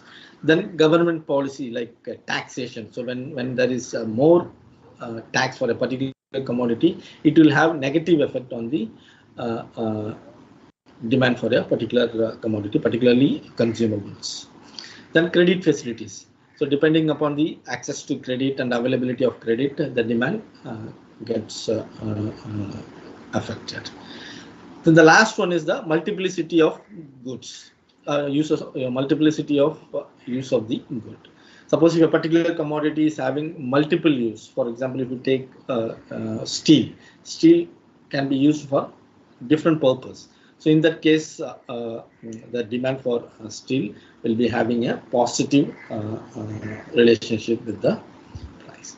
So these are all some of the examples, or you can say the determinants of demand. And again, the magnitude of relationship, it may be having positive or it may be having negative, depending upon the situations, right? So with this, what I'll be doing, I will be taking a break. And in the tomorrow's class, I will be continuing this lecture, and apart from that, I will also deliver a few more additional topics. So I thank all the participants for joining today's session. So I also thank the organizers for giving me an opportunity. I'm sure tomorrow we will have a better understanding when we complete the whole topic of pertaining to the lecture on demand. So with this, I stop sharing my screen. If you have any doubts, you can ask.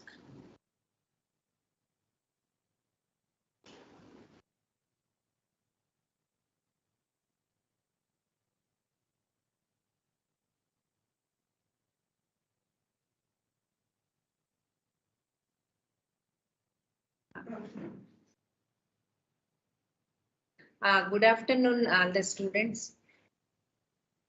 And with this session, with Sendhil Kumar sir's session, morning session will be closed, and afternoon after lunch, 2 o'clock, afternoon session will be started by Dr.Punitha.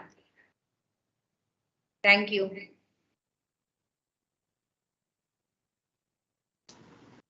Thank you, ma'am. I will. Thank you. Thank you, sir.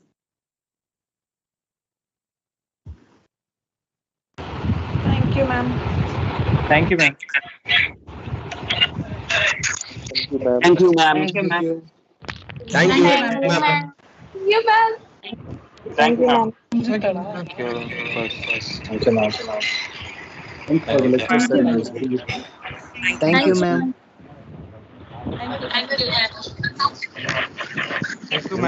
Nandri.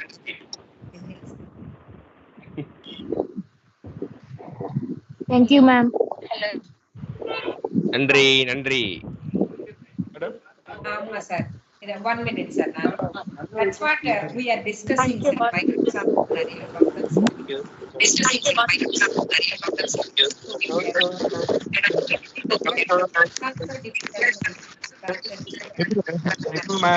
Trial and error basis we have started because we have 932 students, sir. That is the reason.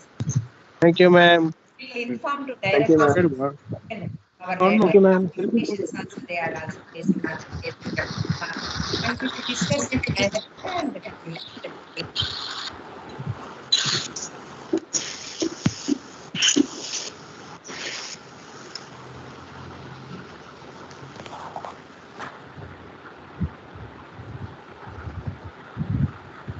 Thank you, ma'am.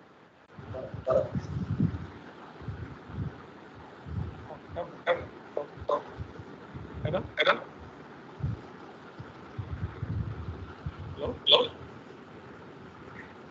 Hello.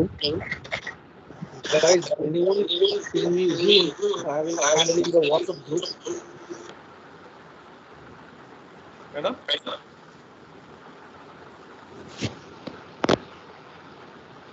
Hello.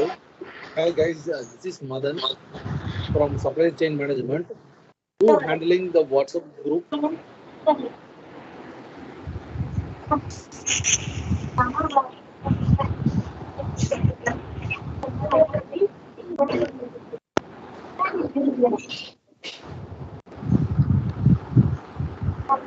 Guys, hello.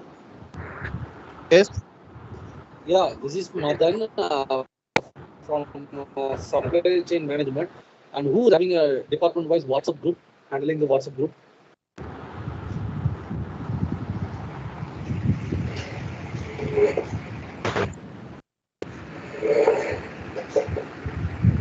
Who is responsible for that?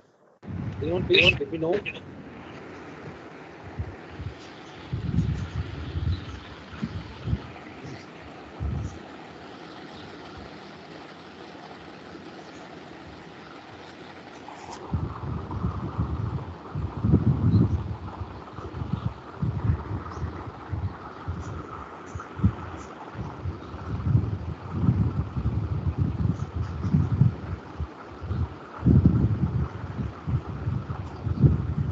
Is there anyone in Kolkata?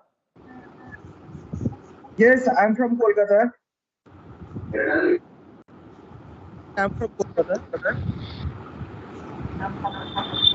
I am Devashish. Oh yeah, Devashish. Can you get study material? No, I didn't get any study material. Also, even ID card Actually, also. I can get any study material or anything that from university. So I thought that as soon as possible. Yeah, I can call Pondicherry University, but they told me that they send study material one by one within 1 month, but 1 month is over.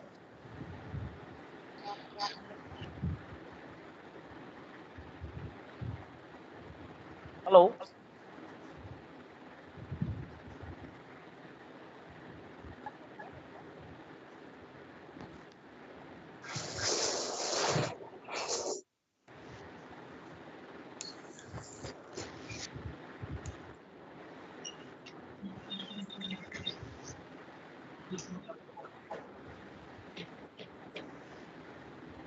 Hello, guys.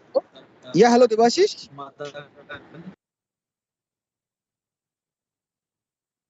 Yeah, hello, Devashish. Yes. Yes. Yeah, Yes. I thought that Monday.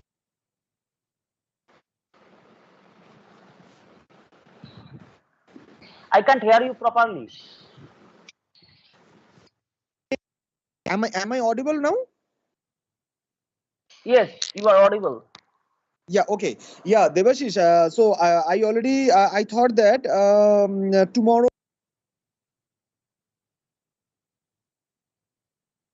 You are not audible right now. So it's going to automatically in mute. So I don't know anybody's Yes. control. I don't know.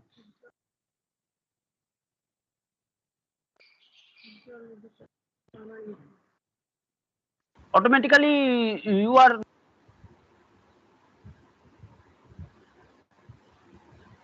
Hello.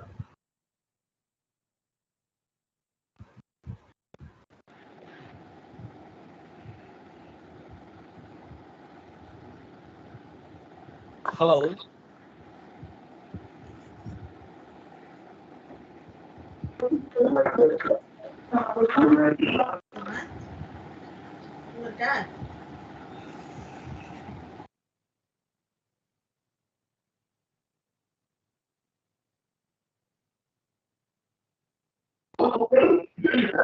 Hello, madam.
ரெண்டாவது வந்து அசும்பு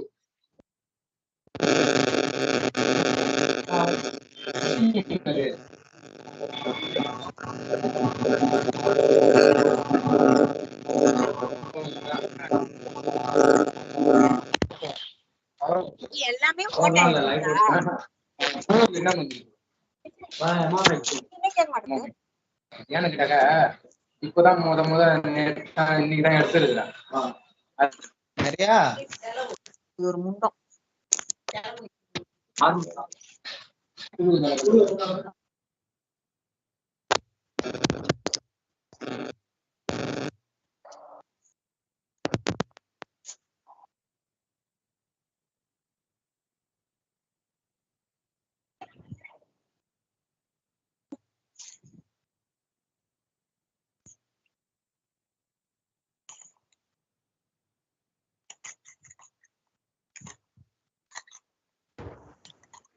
first class சேர்ந்தாங்க MBA join பண்ணிருக்காங்க இன்னைக்கு first class இல்ல கால் இதுல ஆமா எல்லாத்தையும் share பண்ணி பிபிடி மாதிரி போட்டு இது பண்ணேன் பாஞ்சு தான் புக்கு இப்போ ஃபர்ஸ்ட் உங்களுக்கு 10,000 கட்டிருக்கா இன்னும் எவ்வளோன்னு தெரியல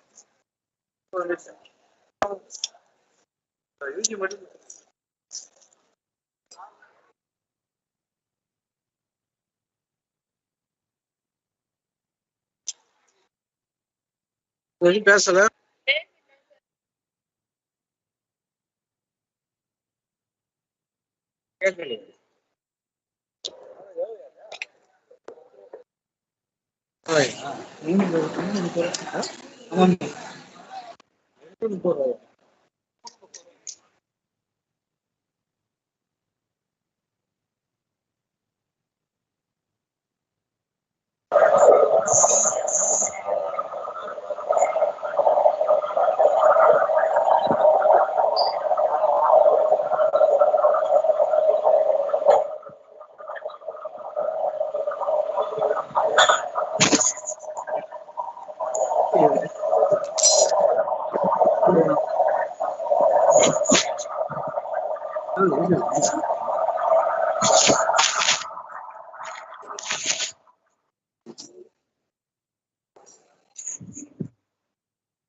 காலைல இந்த இடமே அமைதியா இருந்துச்சா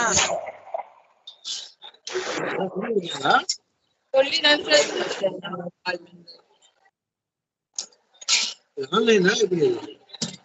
ஆன்லைன்ல இப்போ கிளாஸ் நடக்கு நேர்ல எப்போ இருப்பாங்கன்னு தெரியல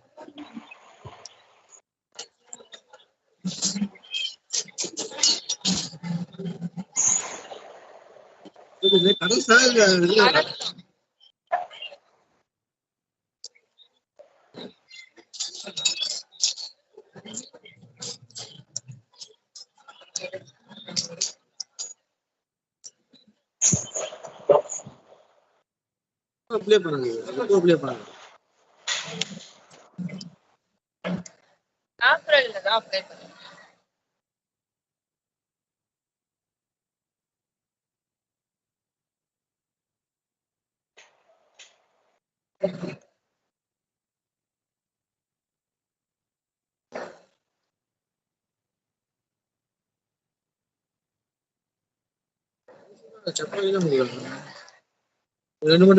ரெண்டு சப்பாத்தி போதுமா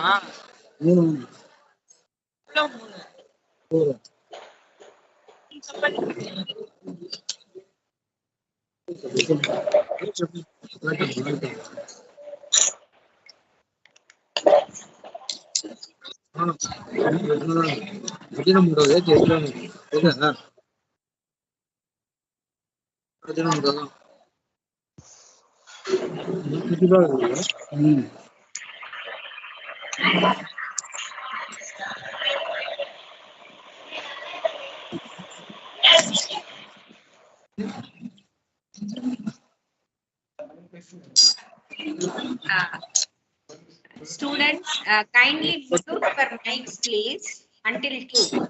Actually, even after that also, it should be muted. Hello. Please mute your mics.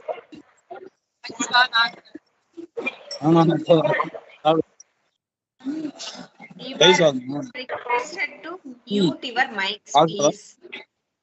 All of you.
2022.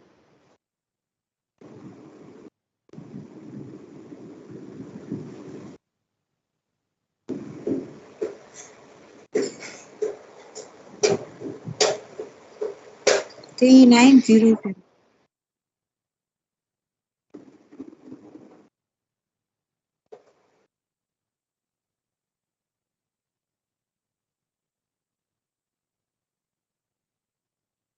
Six one.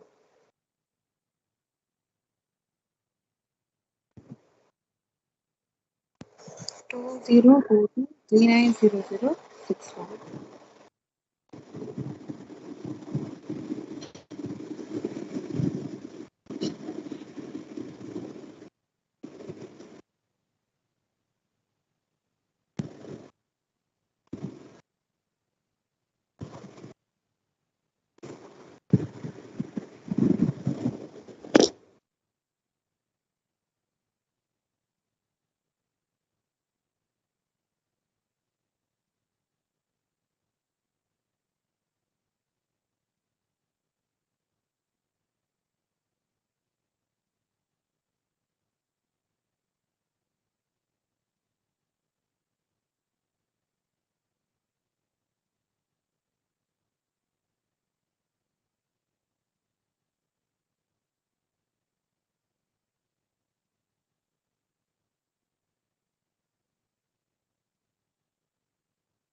Good afternoon, students.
Now is it audible? It's audible.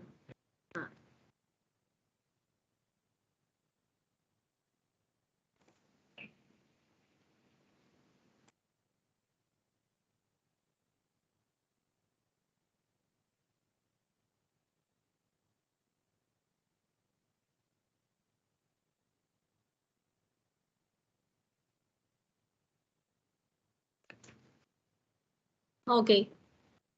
So let me introduce myself. I am Dr. Punitha, Faculty of Directorate of Distance Education. And today we are going to see management concepts and organizational behavior. That's the subject I'm going to take for you. Just hold on 1 second.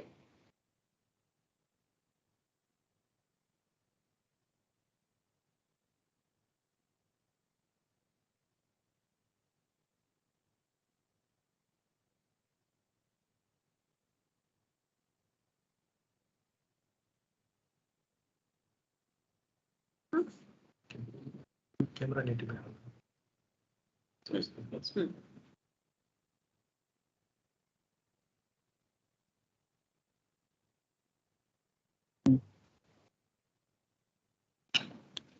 Okay. Before getting into the subject, I would like to convey few things to you people. One is let this be a conversational session. So because as it is a online version, so what we would suggest is you can raise your hands and then I'll call out the name. You can ask your queries or you can give the answers if I'm asking the question. One thing. The other one is, as this 8 hours for one subject is not enough to complete everything in detail as in the regular classes, it becomes your responsibility also to participate in the classes for a better understanding on your side. So what I would suggest is a little bit of preparation before the class would be of very big help for you as well as me. So we will be having some questions or online assignments like that. So the next day you can come prepared. It will be easier for you. That is what I would ask. So let us get into the subject. First, let us see what is the topic. The subject name, management concepts and organizational behavior. You would be wondering, you are right. These are two topics combined into one. Management concepts is a separate session which gives an introduction about the management of organizations. And organizational behavior is entirely another subject which deals with psychological behavior or a personality of a person inside the organization. So we will be looking into these two major subjects bundled into one. In the first few sessions, we will be looking at the management concepts and then we will move on to the organizational behavior. What I can vouch is both of them are very interesting and both of them are very foundational. So I would request you to give proper interest as well as your concentration so that this will be like your foundation for various other subjects that is going to continue in future, as well as in the second semester or your specialization too. Okay, so we go to the next. See, first one is, let us understand what is management. Usually we used to say that asking questions gives us a lot of pathway to attain the knowledge. So like that, let's start with curious questions. What is management? How it is done? When it has to be done? Where? Why? And by whom? Very basic questions. If we are able to answer to all these questions and understand, you will be ready to start reading all the other subjects in the management. Let us see one by one. What is management?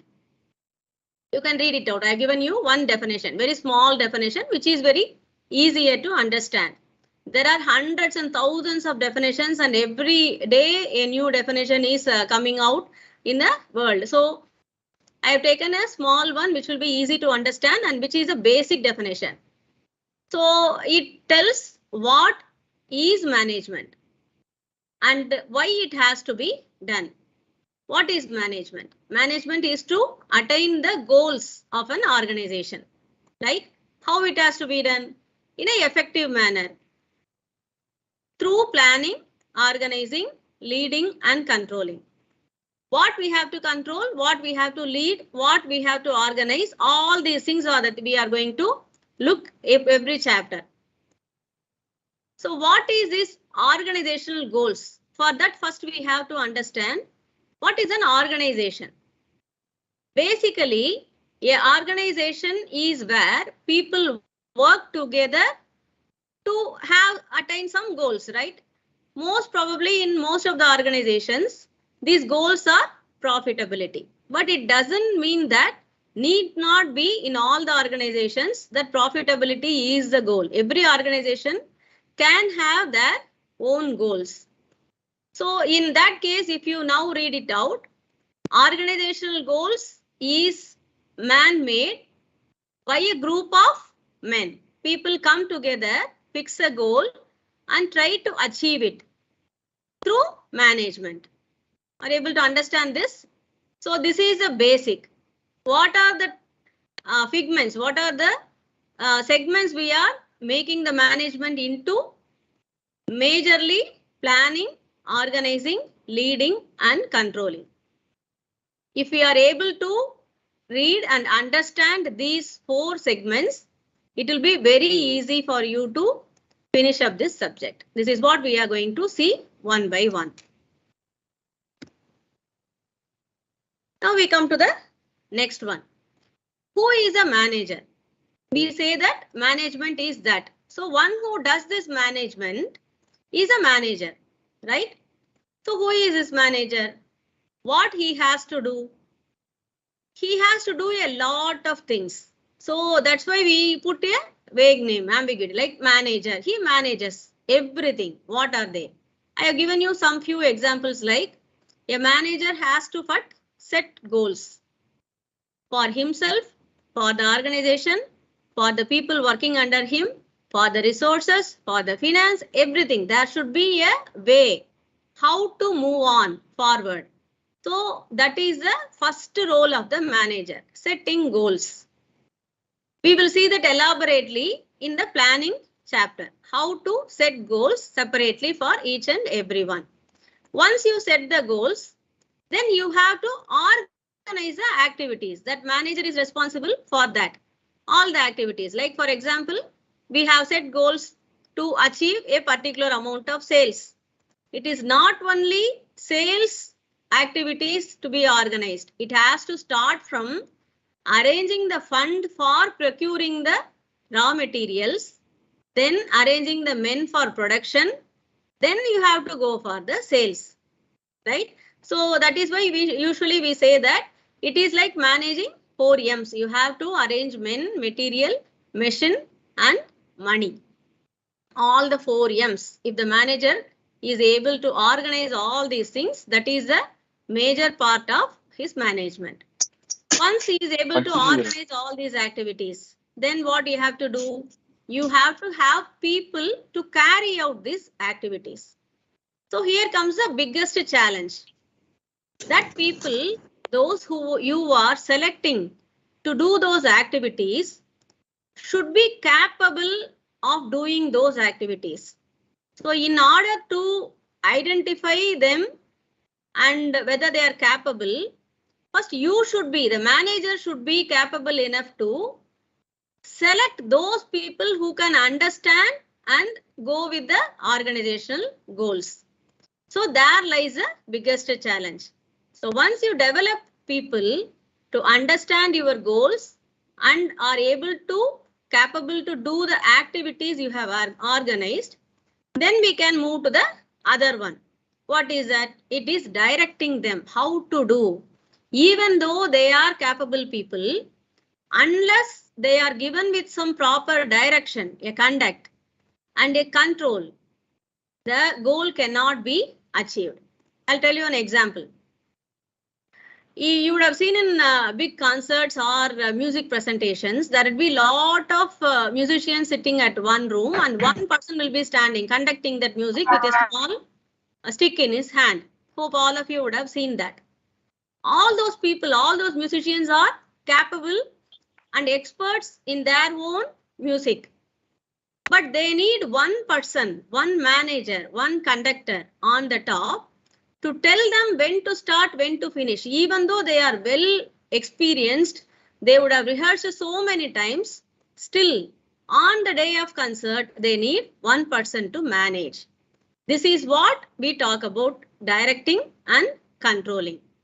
This is a very common phenomenon, very common psychology of the people, the followers, or you can say in organizational terms, the subordinates, need one superior to tell them, channelize them, drive them to which path, when and how they should move on. So this controlling and directing is the next major task a manager has to do. Once this is done, it is not yet over. Then they have to measure the performance, whether the people are doing the part properly or not. A good conductor of the music, in 1 second, if anyone is going out of the line or out of the music sheet, he will be able to find that out. They say a lot of things about big musicians that with even in 100 violinists, if the harmony is missing, they'll be able to find it. That is why they become great musicians. So a manager also should have that kind of ability to find which employee or which subordinate is performing properly and which one has a lack in the performance. Unless this is found out and align them in the same level, there cannot be harmonious workplace, which cannot lead to good outcomes. The productivity will be a little low. So measuring performance and managing the performance of the employees is the next important task of a manager. How to do this? How to continuously keep the people engaged in the job they are doing? Motivation is highly required. Even though good people, good staff an organization has, without motivation or without morale, they cannot continue to be the same performing employees. Why this is? Because people tend to change, people's mood tend to change, and they tend to grow or unlearn, or they tend to go on the reverse side, dive back. So for all these reasons, it is the task of the manager, it is a responsibility of the manager to keep his subordinates motivated, and to communicate the information to them is a part of motivation. So these are the roles of a manager. You can see that usually if you think about a manager, even though it is a gender neutral word, the first image comes to our mind would be a man. So that's why particularly I have given you a reverse, a woman's cartoon in that, and that too you can see with a baby, a cat, a plant and a computer. So this is called management. Simple. We may not be able to identify, we may not be observing that in most of the households or any part of the world, you can see that this is a very common scene, which we don't identify as a manager. But in this one picture, you can see that she is able to manage the house with a plant and cat and a baby and also the office work. This is organizing the activities, having the people to work for her and motivating and able to attain the goals, like having a harmonious household may be the goal. Whether she is able to attain that is a managing of that particular organization called house. A house is an organization, right? Where you have a captain, a financial assistant, some employees, you can name them in any way. Everywhere you can see that a set of people together at one place. So a house is also essentially can be called as an organization where every mother or every woman in a house is a natural manager. Okay, we come to the next important topic. Whatever we talk about the management, every semester, every year, the definitions, the phase of management changes. Why is it? Because the world changed. There are a lot of new things. Maybe it is pleasant or unpleasant, wanted or unwanted, but change is happening. So as a result of that, the organizations also change. As a result of that, the management of the organization, the techniques of management of the organization also has to undergo a change. That's how it is evolving. You can say that it is evolving every day, every minute. New techniques of management is innovated, or you can say invented. How to manage new things. What are the reasons behind this innovations of management? You can say new inventions of technology. You can say technology is every day it is changing. Or catastrophes, disasters, pandemics. We are well versed about this one. We are undergoing this situation for the last 2 years. Wars. We are witnessing one right now. Economical imbalance. That too we are witnessing. And the technological innovations which is going every day. I have given you some pictures to correspond and think how the organizational, how the business world is undergoing change and why the management strategies and management tactics also has to change.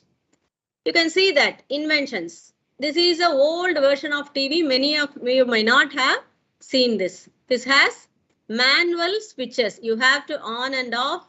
Going near the TV, turn off the knob. This is the oldest version of TV. So what happened to those organizations that were producing these kind of TVs? When there are innovations and innovations, new technologies like LED TV, I myself doesn't know what is the newest one. Lot of new kinds of TVs are coming in. So what happens to the TV world, TV manufacturing world? Like I remember there are brands like Dianora and Solidar TVs which are producing these kind of TVs. Where are they? What happened to them? As they were not able to adapt the changes according to the improvement in the world, they were left out. At the same time, there are some other companies who were able to predict these inventions and got into the new inventions every time the world is presenting with a new technology. So the management has to be aware of these inventions and try to change the entire organizations according to the invention happening. The next picture I have given is you would have heard about the war going on between Ukraine and Russia. The strategical part. How the management, how the strategies and tactics has to change. When everyone were thinking that Russia is a big country and Ukraine is a smaller one, easily they can capture this small country. The tables were turned easily. Why? The management part, the strategical part of the war conducted by the small country was way better than the bigger organization called Russia. So we are witnessing that how the management of the organizations can change the scenario when even in the war. The next one is economical imbalance. We are going through this, I won't say every year, every day. You can say that stock market is a deciding authority, deciding factor of how the organizations are going to be in the future. Every day, the destiny of an organization is decided at the end of the stock market day, right? So any economical imbalance, say a small a disaster in one country might be having a cascading effect on the stock market on various countries. A marriage in a family which is having a bigger conglomerate can make the stock market of stock value of that organization go high. The same way, a unexpected death in a family of organization which is having a conglomerate can dive down in a day. So the economical imbalance of a certain organization can change this much. Think about nation's imbalance. The entire industry is having a lot of companies will have to change the management traits immediately. So this is how economical imbalance affect the management tactics. Then you can see disasters. A tsunami can create newer ways of tackling the management. You can see that after that one tsunami, we have changed a lot how the districts were monitored, how they were managed, how the coastal towns are managed are totally changed on that one fateful morning. After that, you can see the management of a procedure of those coastal areas are changed into a very precautionary warning understandable areas. So whenever there is a climate change or a small predicament of this one, immediately there are even evacuation protocols of those coastal areas. Now this is a new technique of management which we have innovated because of that one disaster. Not only that, a lot of these kind of disasters are teaching us how to tackle with the industries. The next one, we are very well aware of this one, how Corona has changed the ways we see the perception of the organization and the management. We often call it as crisis management, and we came to understand what is the importance of organizations, business in a society, and what are all the other important, important things in the society that we have not taken care of. But how the business has been changed in how I can put it in a mild way, negative side, also we have witnessed. Like see, new markets for masks have grown up. This hand wash and sanitizers has become a very big market, and pharmaceutical companies have taken over all the other industries, and they have become the top notching sales stock value on the stock market. So these are other changes which we don't want to discuss now. But what the Corona has taught us is how to make ourselves flexible and how to make the organizations change. You would have seen that we have witnessed how big IT companies have closed down, made the employees work from home, how the entire system of treating the employee has changed. They have closed down the big buildings, and they have hired a small place where a supervisor can sit and he can monitor all the subordinates from there itself. Other companies, how to make use of 50% workforce, how to cut down the additional time. The transportation, commutation of the employees, how that can be made flexible, we have learned. And we can go on saying what are all the Corona has taught us in how to manage the companies. And the last one is the inventions. How inventions have changed totally. like why I have given the wheel, you would have know that wheel is the biggest invention. We used to say if the wheel is not invented, you know, the entire world situation may have been different from what we are now. So what the point we have to take here is, whatever we learn as a management concepts, every day it tend to change. These have come a very long way of history, you know. You can see that from the capitalistic, from the slavery, then the capitalistic, then industrial revolution, then people welfare, and now people welfare is at the top notch. We are in the blessed time if we are employees, you know, like we have all the discounts, we have all the welfare the organization can give. We are enjoying that.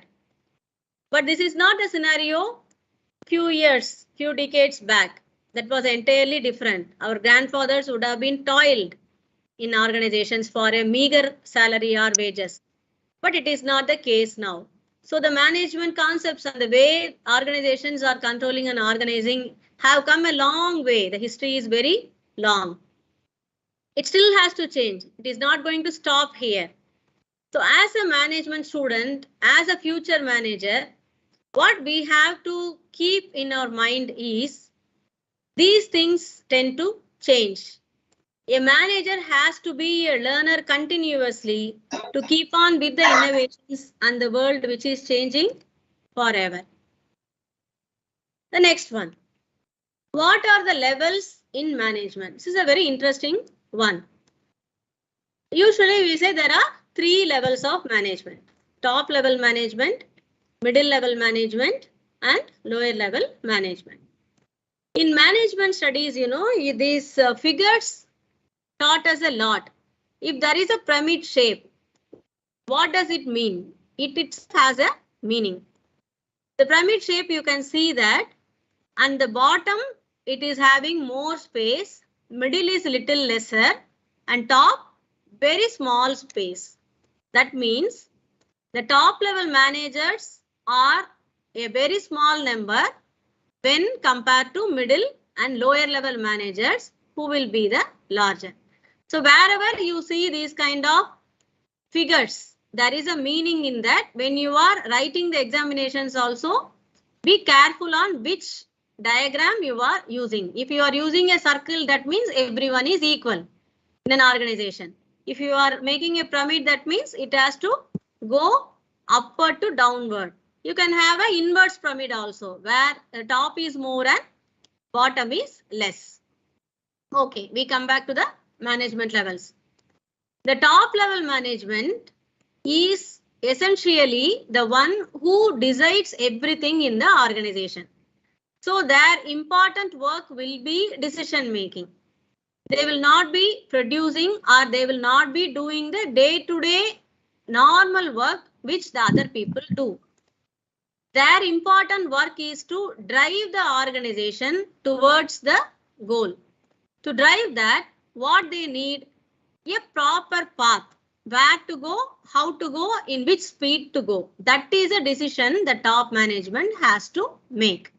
If there is a check post on the way, they are the responsible people to get through that, not the middle or lower level. I think you are able to understand. So the job essentially they have is to take care of the movement of the organization towards the forward, towards attaining the goal. So the middle level managers, essentially they are like liaising between the top and low. They are communicators. They have a very important role. It's a challenging role too, to interpret the decisions the top level management has done to the lower level and the staff below that.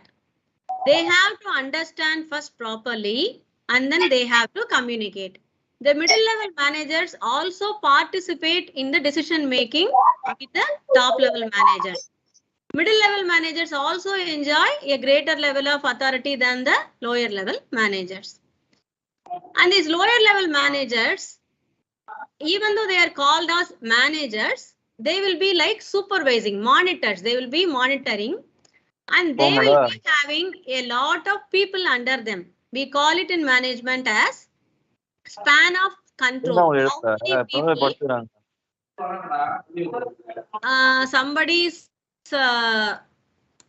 somebody has to mute, I think.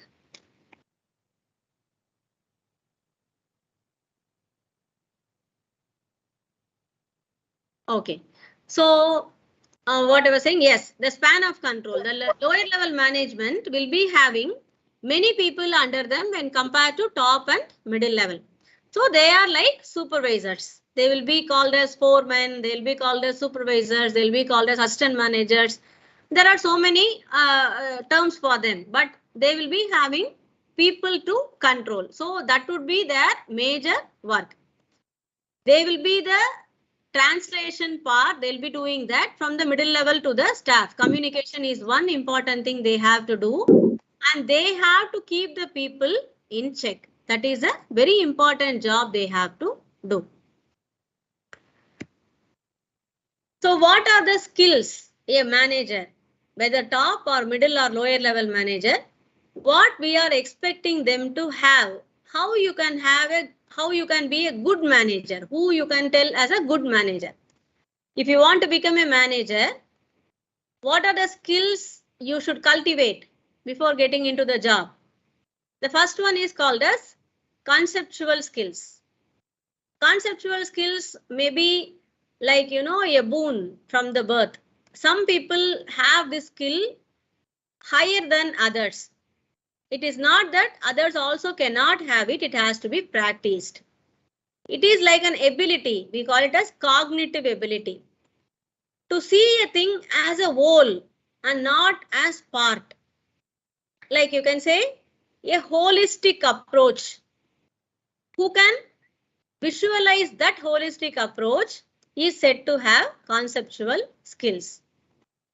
See, for example, if you go to a doctor, if he is a specialist, you are saying that I am having, say for example, hand pain or toothache.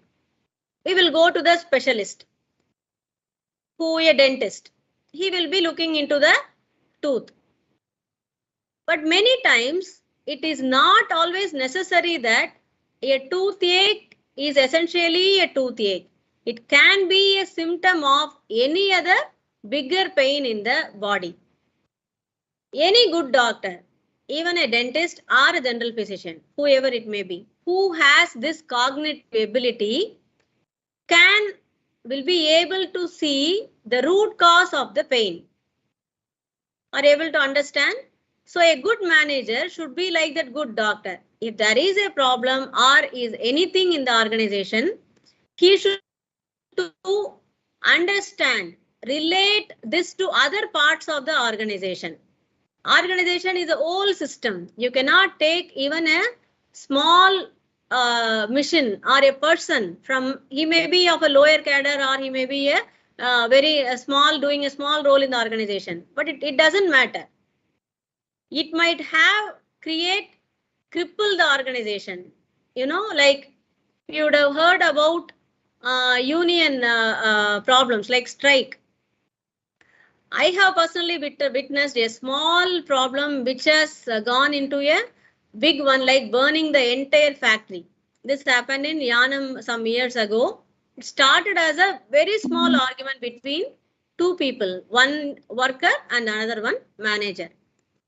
That manager failed to see, he doesn't have the conceptual skill of how his argument with one person can affect the entire organization.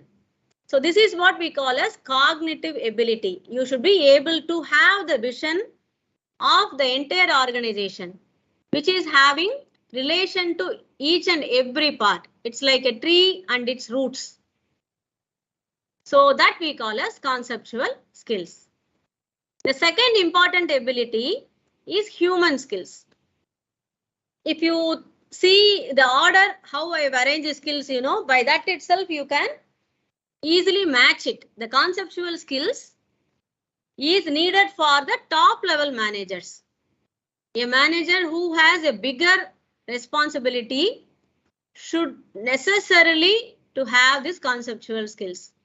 That's why you can see some leaders are very effective than others. We call them leaders, not the managers, because they have this skill. And also the second one, human skill. Human skills are very necessary for the middle level managers. Also the lower level managers. What is human skills? To have the group effective. In the first itself, we told that an organization is people together. When people are together and everyone has their own individuality, people are not like machines. You can control the machines very easily. Say, for example, you are importing 100 machines from Germany. You can have one engineer who knows all the machines. He can control with 100 machine men. You can run the factory easily. But where the problem arises, you know, the 100 machine men you recruit are individuals. They doesn't share the same common psychology. So a person who can control the 100 machines will not be able to manage these 100 mission men because they are different. They are not like machines. Activity. And also the other challenge is you may understand one mission man today, but it is not necessary that tomorrow he is having the same psychology, same mood in a second day. He may be a different person the next day because people tend to change, whereas a mission will never do that. It can only get eroded, obsolete. So this is where people are different. So human skills becomes an important part for all the managers to take the group effectively move forward. Otherwise, a person who is not having this people skills cannot become an effective manager, and that's why there is a difference between, we say, leader and manager. A leader essentially has human skill. That's why he has a lot of followers, whereas manager has only subordinates. A good manager who is having human skills can easily be termed as a leader. The third one is technical skills. This is a important skill that has to be possessed by the lower level managers. As I told you, if you are importing machines, you need one manager, good production manager, who knows the mission, who can understand the missions. Unless a technical person, a technical manager, understand his missions, or it need not be mission always, it can be anything else which needs some technique. Like mastery of, that's why you say mastery of methods. It can be even a method or an equipment, whatever it is. A lower level manager, if he doesn't know this skill and his subordinate is well versed with that, automatically he will lose his respect. For that matter, a person who you are giving as a lower level manager, or you become a lower level manager, you have to learn and have the proficiency and knowledge of that particular task on which your subordinates are working on. Unless you master those missions or techniques or methods, you are not going to earn the respect, and you cannot be a good manager if the subordinates are giving the respect due to you. So technical skills is a must for lower level managers who are in that particular line where a lot of people working with some proficiency of skill in that particular technique. So these are the management skills we ask for the people who want to become managers. So I have given some images to understand what are they. How the conceptual skill work. You have to find what is the problem. Then you have to analyze and understand, come out with a solution. This can be happening only if you are able to think the organization as a whole. And as human skills, we will be studying this elaborately in the second semester under human resource management. And in a lighter way, now let us see that what we need in a manager to have human skills. He should be having that communication skill first and foremost. If you have to be a very good communicator, what is essential skill? You know, first one, you should be able to listen. Listening is a major part of communication, which many of us doesn't know, doesn't understand, and doesn't practice also. If you have to converse with one person, you should be able to listen first what the other person is saying. Unless you do that, you cannot do the communication. Then charisma. What is that? Charisma is a kind of, what do you say, aura. You have that kind of attraction. How it can be brought? It is not that you have to be beautiful. You have to be smart for that. A charisma can be achieved by genuineness, by being honest, by taking care of others, by having empathy. All these things can be a part of your personality, which attracts people to listen to you. And you should have the competence to control the people, and you should have the vision, not only the organizational vision we are talking about. If you want people to follow you, if you want people to listen to you, they should trust you. How they can trust you? Unless they think that you will do good to them, no one will have the trust on the other person. So that is why you can see, and some few minutes ago I told you, we are enjoying the best time in the history of management, you know, because employee welfare is at its peak. So now you can see the organizations are aligning the goals of organizations along with the personal goals. This is the era where this is happening. In the past generations, nowhere you can see that the organizations allows the individuals to grow. For example, I remember in the past generations, if anyone want to go for higher studies, they have to beg the management to give the permission. The no objection certificate will not be issued easily because the management thinks if the person studies more, he may not respect his managers or he may leave the organization. So these kind of things were there even in the previous generations. If you see, the workers were not allowed to study, even literature was banned. They were not allowed to go to schools or colleges, and their children were not allowed to go. We still see in films and those things, in the history films, periodical films, you can see that these all things happened. So if you have the vision of how your subordinates also will grow, they automatically will have the loyalty towards organization.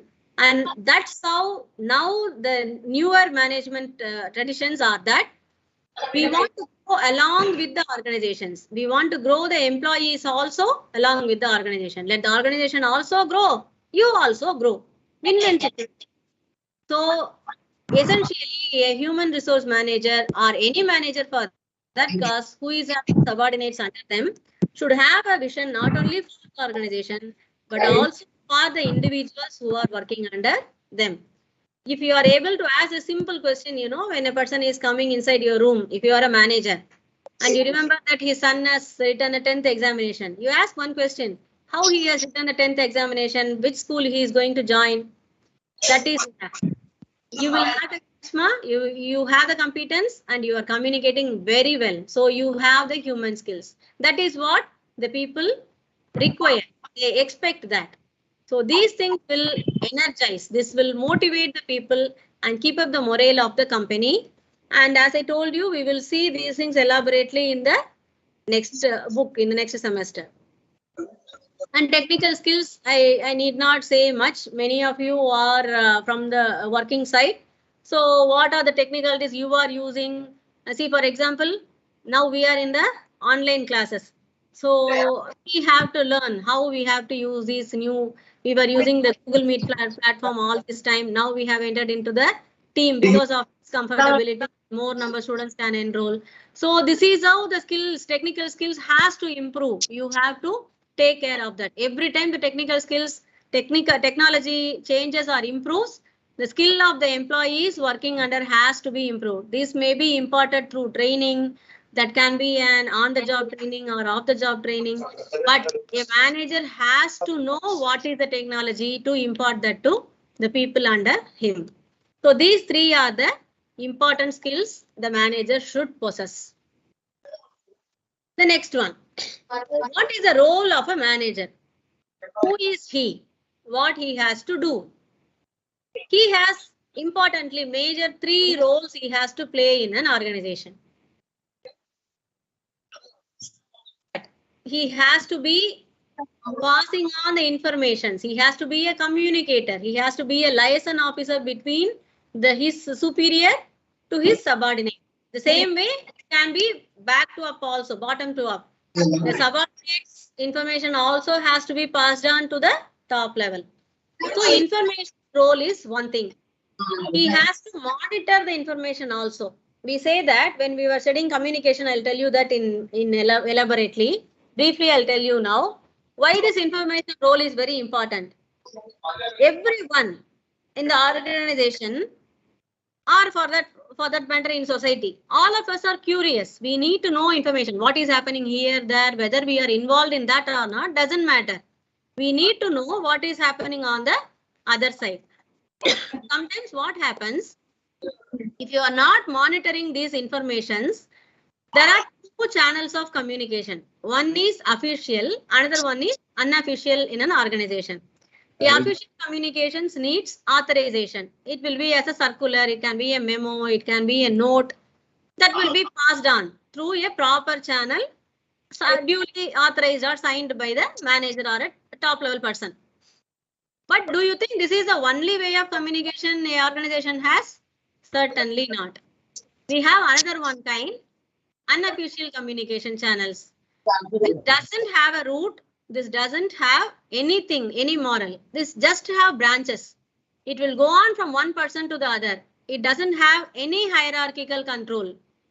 So we call this communication channel as grapevine channel. Why this is called grapevine? You know, if you go to a vineyard, grapevine yard, you will see a lot of fruits hanging on the top, but you will never able to find out which plant, which root has given this fruit. If you even to trace that, you will get entangled with the vines which go here and there. It is totally chaos. Inside a vineyard, you can never find out which plant bears which fruit. That is why we call grapevine channel.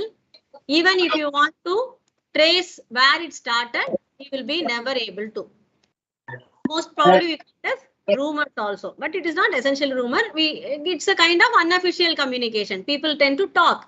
People tend to exchange the information. So a manager, if not monitoring this informational exchange unofficially, which is happening between the employees, this is not always advisable for the goodness of the organization. So monitoring the informations passed on is also a important responsibility for the manager. Disseminator. So what he has to do, control and disseminate the proper message to the people. If on time you are not giving what they are expecting, the news or the information, automatically you are opening the gates on unofficial communication, right? So dissemination is another important role. And he is a spokesperson. How the manager is, that is how the people see the people under him. See, for example, you are going to a shop and a salesperson you are not okay with. You go to the manager. If the manager is able to pacify, if he is able to convince the customer, automatically looking at that, his subordinates will also change in time. So he is like the face. He is like the face of the organization. For the customers or government representative or all the other stakeholders who was around the organization, a manager is a face of organization. So he has to be acting as a spokesperson too. And interpersonal roles. A manager is the father, all the subordinates under him in the organization. You know, we used to say when you send a child to school, we expect the teacher to be the second mother. The same way, the manager is a person who is having the fatherly figure in the organization for the subordinates working under him. If they have problems, where they tend to go, where you expect them to go, the first person they will be approaching is the manager.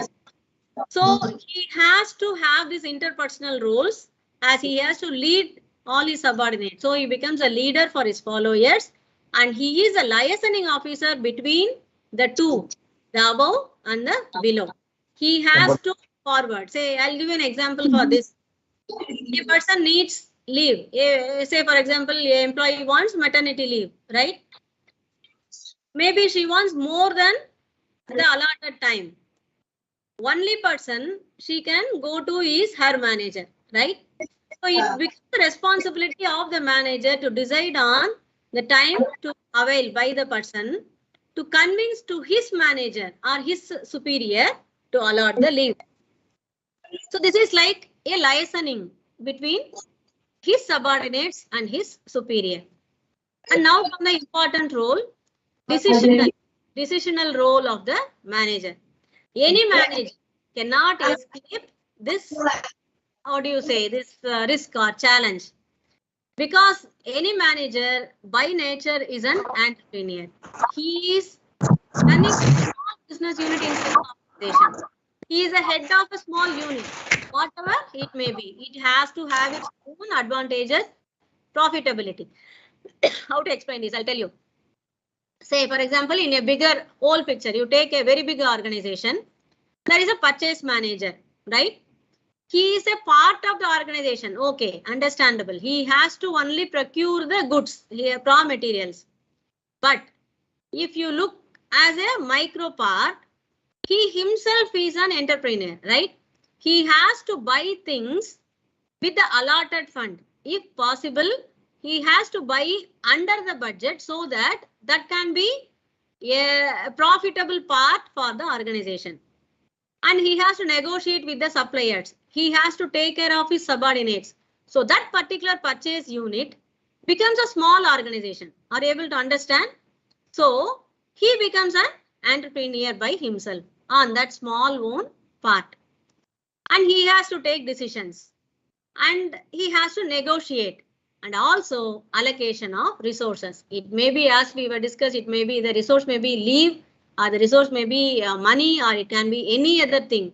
But the decisional role of these three particularly is of the manager. Whether it is a lower level manager or top level manager, any manager has to undergo this role without fail. They have to grow themselves as a decisional role. Okay.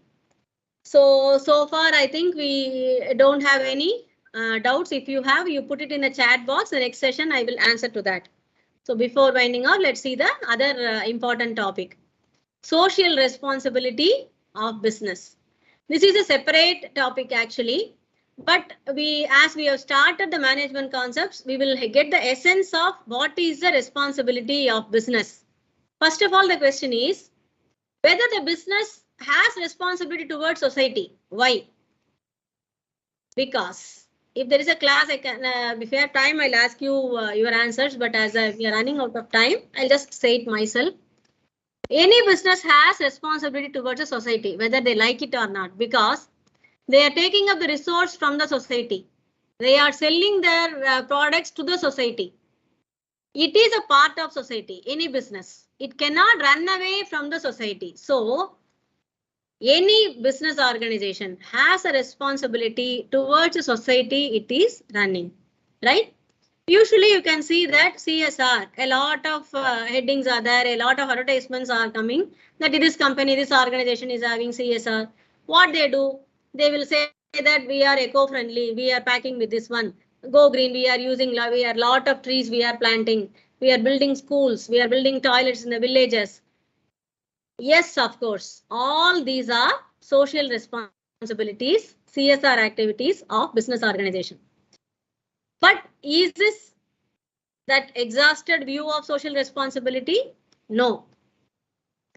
Actually, these are do good types. There is another one important thing, which is do no harm. That is an important responsibility of any business organization. You can say these are two steps. First step is do no harm. Don't harm the society. That is the responsibility of any business organization. How they can harm the society? We have seen a lot of calamities happened because of this waste disposal. Once this, I remember Danube River, I think some few years ago, a copper manufacturing unit has deposited waste in a big canal, and it broke because of the weight, and the entire Danube river was painted red for few days. The beautiful river got that much of polluted because it has to change the entire color. This is harming the society. So if you have a proper waste disposal, that itself is a responsibility of the organization towards the society. Then taking care of the employee, because employees are also people in the society. Just because they are the employees, you have no right to make them suffer. Like a lot of hazardous workplaces are there where chemical and toxins are polluting the environment. In those cases, the employees' welfare is a responsibility of the organization. Then fair trade. Economically, it doesn't go with legal. Fair trade is the conscience of the organization. It has to go according to the conscience of the organization, having a fair trade policy. That is not getting corrupt on any way from zero to the goal, from the scratch to the attainment of goal. Fair trade. Nowhere we will cross the line of corruption. That is a fair trade. Then legal compliance. Conducting a legitimate business. These are important do no harm responsibilities of an organization. If the organization is very good, then they can go to the next step of doing good to the society.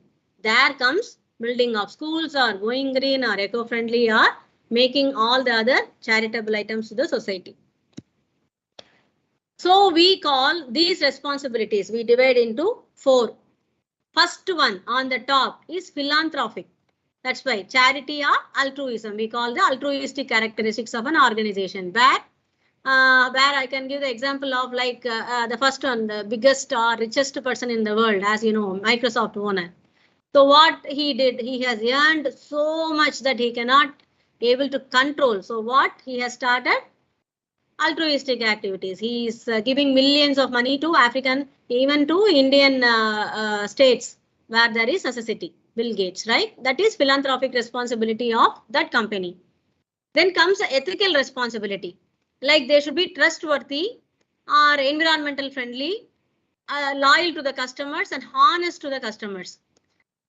See, in a legal way also, you can be dishonest. These are 2 different ways. There is a gray area between legality and honesty.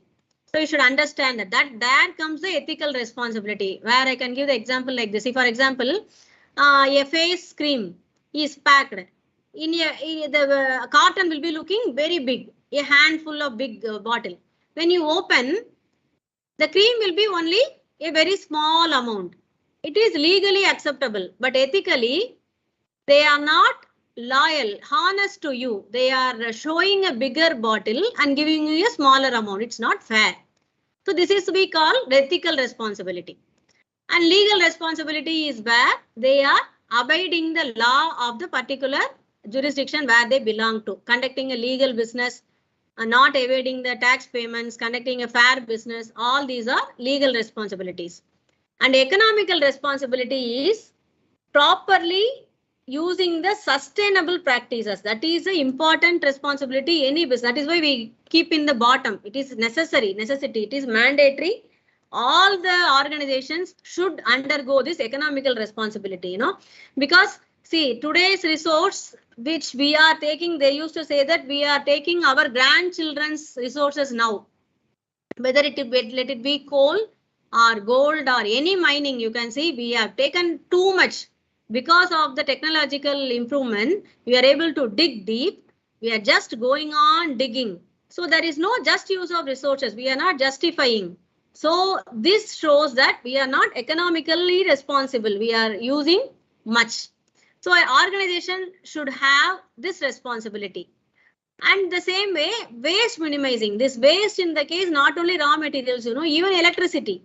We say electricity saved is electricity produced.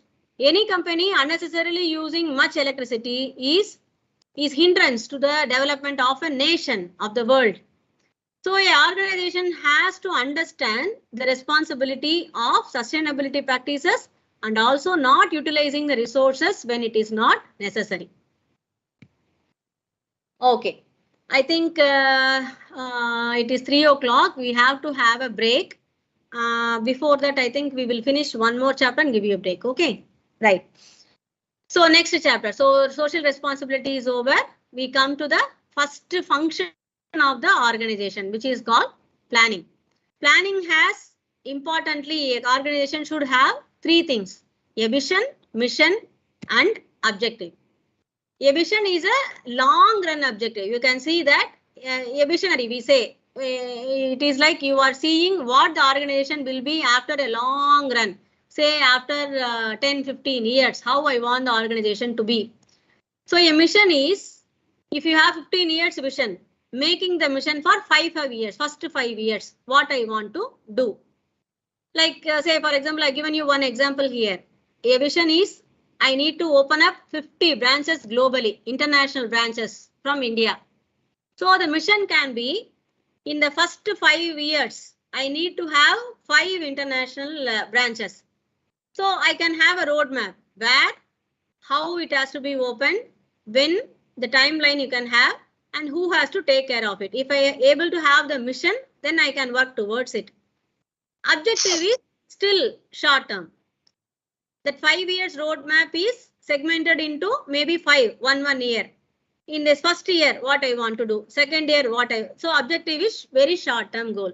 Once this first year objective is over, then I'll go for the second objective. The next year will change, second year. So like this 5 years, then the mission will change. Are you able to understand? So once the 15 years is over, I'm able to achieve these 50 branches. I have to go for a new vision. So this is how an organization should have a vision, mission, and objective. Are you able to understand? Objective we change often, mission a little later, and then vision for a longer planning. So how this organizational planning happens? Organizational planning is a overall planning. For that, it has to start from the smaller step. Every department should have a planning. Every individual should have a planning. So it cascades down to the deepest part. Then it is aligned, it is accumulated together, and it gives you a bigger holistic plan of the organization. So how this is done? First, you have to design the plan, then develop it. You have a plan. See, this is a budget I have. This is what I need to do. Let us take the same example. This is a project management department, and the objective is to open up one international branch outside the nation, right? So the plan is to first decide where. I need to open up one in Bhutan. So develop the plan. In Bhutan, where to open? What is the place? How I can open? What is the budget? Then operate the plan. We'll go there, give the advance, book a place, hire it or own it, something. Then execute the plan. Hire the people, make the branch working. Observe and learn from the plan. A plan is not foolproof. It has to go wrong way, sideways. It will give you a lot of obstacles. So observe it and learn from the plan. Now go to the first step. Your objective is over. For the next year planning, go to the first step. What is it? Design the plan. But now you are an experienced planner. You know what happened in Bhutan. What are all the problems? Now in the second year design plan, you will be going for a new method to avoid those hindrances. This is how planning becomes a continuous exercise and how the managers learn from every plan. There are two kinds of plans. One is short and another one is long. Short-term plans and long-term plans. By the name itself, you'll be able to easily understand. A short-term plan can be anything under 1 to 2 years. It can be very flexible in nature. You can change it. You can evaluate immediately whether it is working or not. Change it immediately. Very flexible. Long-term plan is up to 5 years. It can be. But you cannot change it often, because if you change the long-term plan, it will not work out. That is how the planning is done. And there is another two kinds of plans, that is single use versus standing plans. A single use plan is a program. Say for example, we have to recruit a mass recruitment. It is a program. You have to do a project. These are single use. But standing plans are called as policies, procedures, or rules and regulations, strategies. All these are standing plans, which is a protocol, which will be there in the organization for a long time. Okay. And there is another one small topic here, which we need to know. Another one kind of management system. which is very popular in the last decade, but slowly got eradicated. One is management by objectives. It's a system whereby everyone has a goal, and every project they'll be having a evaluation, and the results will be immediately monitored, evaluated. Again, it will be done. This is actually a part of planning, but very elaborative planning. Why this is not feasible for the organization which is smaller is this is highly time consuming and highly cost consuming, very expensive affair. But it is a very foolproof method. If you are able to downsize, you are making it into smaller parts. You are, what do you say, like segmenting each and everything. Very foolproof method of management. So this is one kind of management method. So one session is over and we have started the path. You just look into why I have given you this picture, because we are going a long way. We have to go, but still there is something. You remember this picture. I'll explain you when we get into the organizational behavior with mention to this picture, right? Thank you all of you. So we will meet in another 5 minutes. Say I'll be back in another 5 minutes. Take a break of 5 minutes, right? Thank you.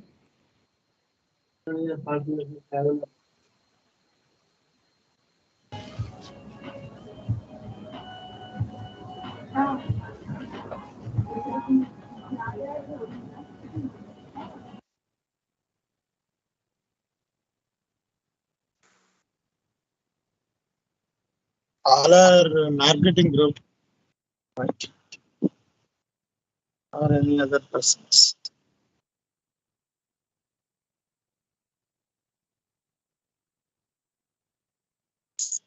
Either close print anapara mic.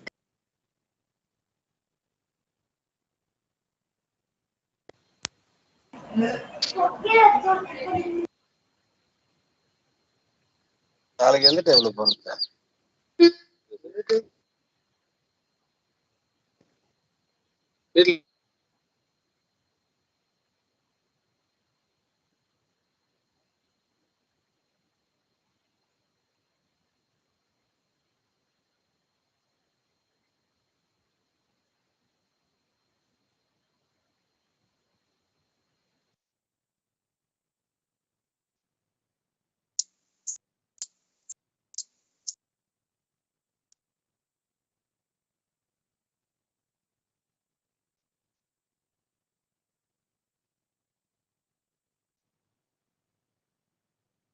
வீட்ல बस शुरू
present பண்ணிக்கணும்ல first. Present.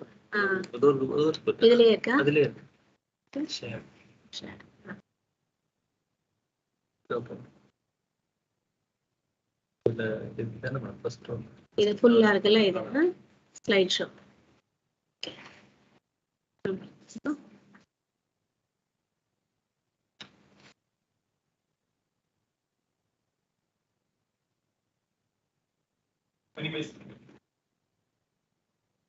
Good afternoon once again. I am Dr.Punitha. We'll continue the session. Before starting this session, if anyone has any doubts in the previous session, can chat in the chat box. You can type your questions in the chat box. Then we'll move on to the next session.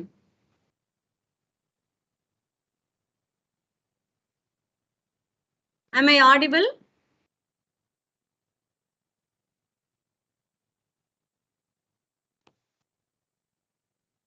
Yes, ma'am. You are audible. Yeah, thank you. So if you have any queries, you can raise your hand or you can put that question out.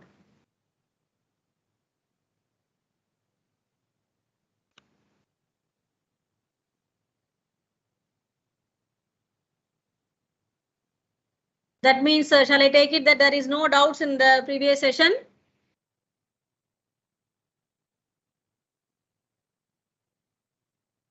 One way, it's happy that you don't have doubts. But another way, if you don't have the doubts, that means most of the things are not understandable. It can be interpreted in both the ways.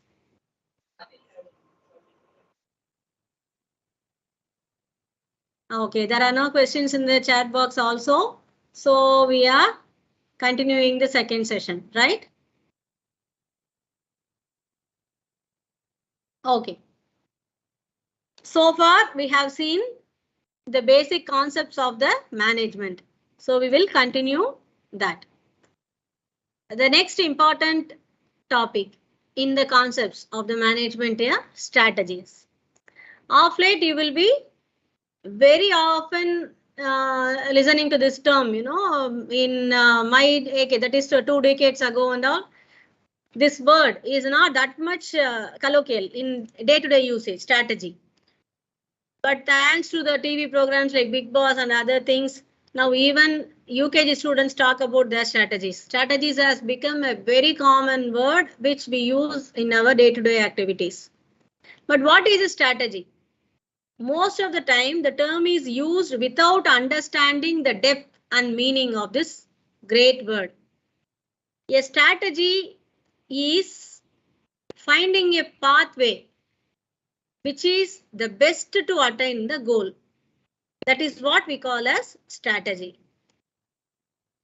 If we have to define it, I have given you 3 keywords to define that properly. One is, it is choosing a set of activities. You have to take in many people, many departments together. How to move forward, push towards the goal. And on the second line, to do this, you have to do trade-offs. You have to negotiate. You have to give and take. You may be losing something to win the other thing. So what is the goal? How much you can cut yourself out for that to attain? It is trade-off. Then creating fit among activities. Whichever is the best one without harming the harmony and goodness of the organization. Whichever strategy is fitting, you have to select that one. So strategies are highly recommended, important way of organizing and conducting the day-to-day activities of an organization. Are the strategies only for wars? Usually you can see strategies are most often related to a negative tone. When somebody is asking, do you have a strategy behind that? Most often you can see a condensing tone in that. It is not that. It is good. It is not very positively asked. Why is that? Why the word strategy term has this shadow of tone of a negative presence? Because It is true that strategy were devised for wars. It's a Greek word.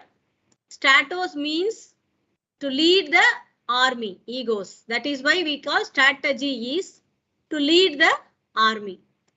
And in Indian context, you can say that strategy we call vyuhas. In Tamil, we say vyugam. In Mahabharata, you can see a lot of strategies were used to win the war. Thousands of strategies, thousands of tactics. And one of that which often we talk about is Chakravyuha. Most of you would have remembered that story of Abhimanyu. It is a strategy of how to encapsulate a person from entering, breaching a wall of soldiers. And there are the Sun Tzu's Art of War book, Chanakya's book, all these things talks about strategies. So it has started only to enable to win the war battles, how to move forward. The same thing slowly has been transferred to any kind of activities. It is not only for organization. It is used everywhere. But it started from that one battle. We still think that strategy is to win other people, win the war. The strategy has a framework. Otherwise, you cannot have a proper strategy. It is not a fulfilled, fine strategy. So what is this framework? You should know first what is your purpose to have a strategy. Why you need a strategy? For example, in a war, the purpose is to win it. Or not that all the wars, all the strategies in wars are to win, you know. Sometimes a small strategy would be help. What's the purpose of that? To bomb the bunker of the opposite side. It can be one purpose. Just hold on. Sorry, I need a small break for 2 seconds. I have to.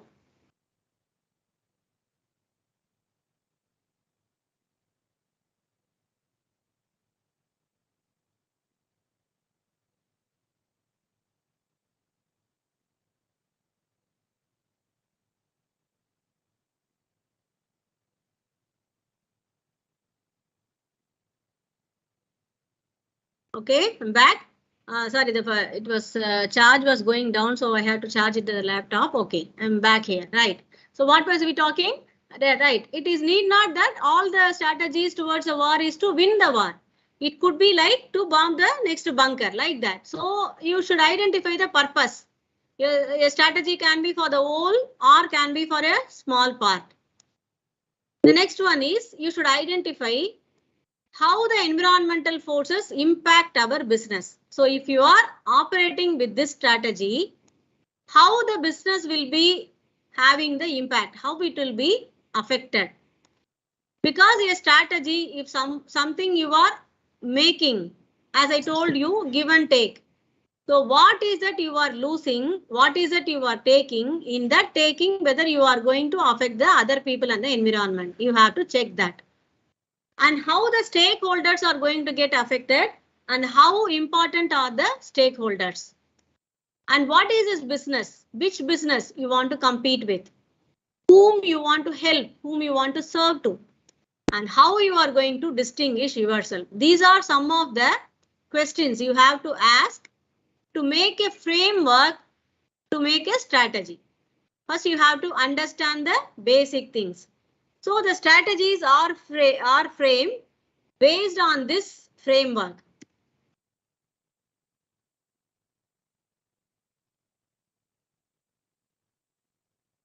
So another one important thing in strategy making is decision making.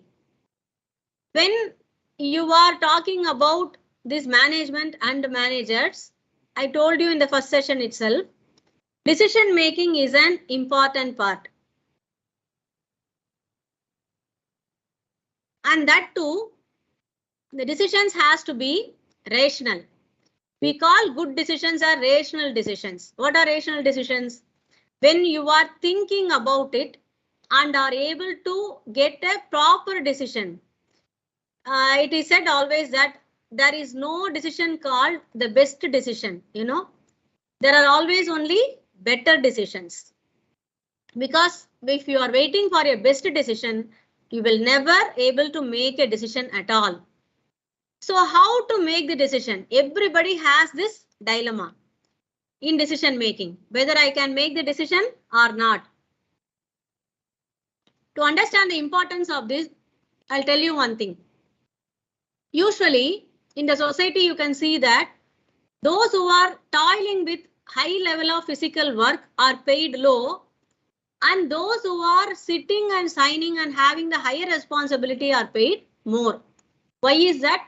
Decision making is as toiling as equal to the any physical work, because you have to weigh in a lot of things before a rational decision is made. So that is how the decision making is important in an organization. A person making a decision in an organization is not only going to affect him, it is going to affect the entire organization. So it has to be done properly. So how the rational decision making can be done? What are the steps for it? As usual in any management system, the first thing is to define the problem. Always the problem will not present itself in front of you. It will not come and say, I am the problem, okay, take me. No. The problem can be a surface problem or the problem underneath the surface. If you are able to identify the problem, if you are able to perfectly find out, investigate and find out this is the problem, half of your decision making is done. If you are able to correctly identify the problem, then identify the goals, what I need to achieve by overcoming this problem. Next thing, weigh the factors. You give them some weightage. You can your base can be any of the things, value of the organization or urgency, priority of the work or the importance of the things are attached to it. Then do that. Weigh the factors. Halfway, you understand what is the things, how to make a decision, how it is going to affect the other things. Now you can easily make a course of action. But always, one particular course of action will not be enough for you to understand and come with a decision. You have to have alternative options.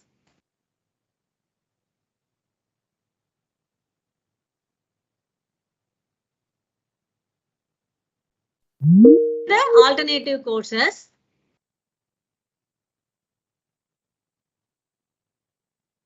Am I audible? Something went wrong, I think.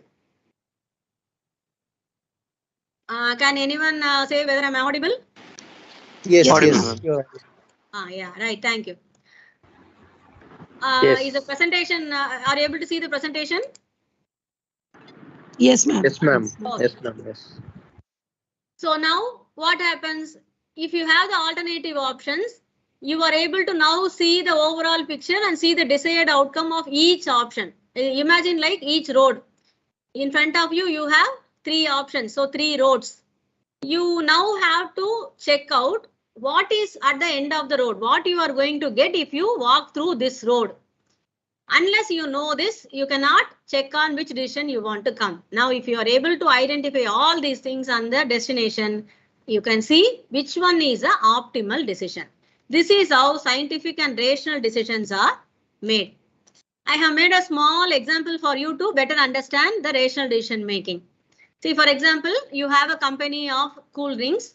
You have to select a material, packing material of the cool drinks, right? There are 3 options. One is carton, glass bottle or plastic bottle. This is the problem. Problem is how to make the cool drinks packed. What is the objectives? I have selected 3 objectives for this organization.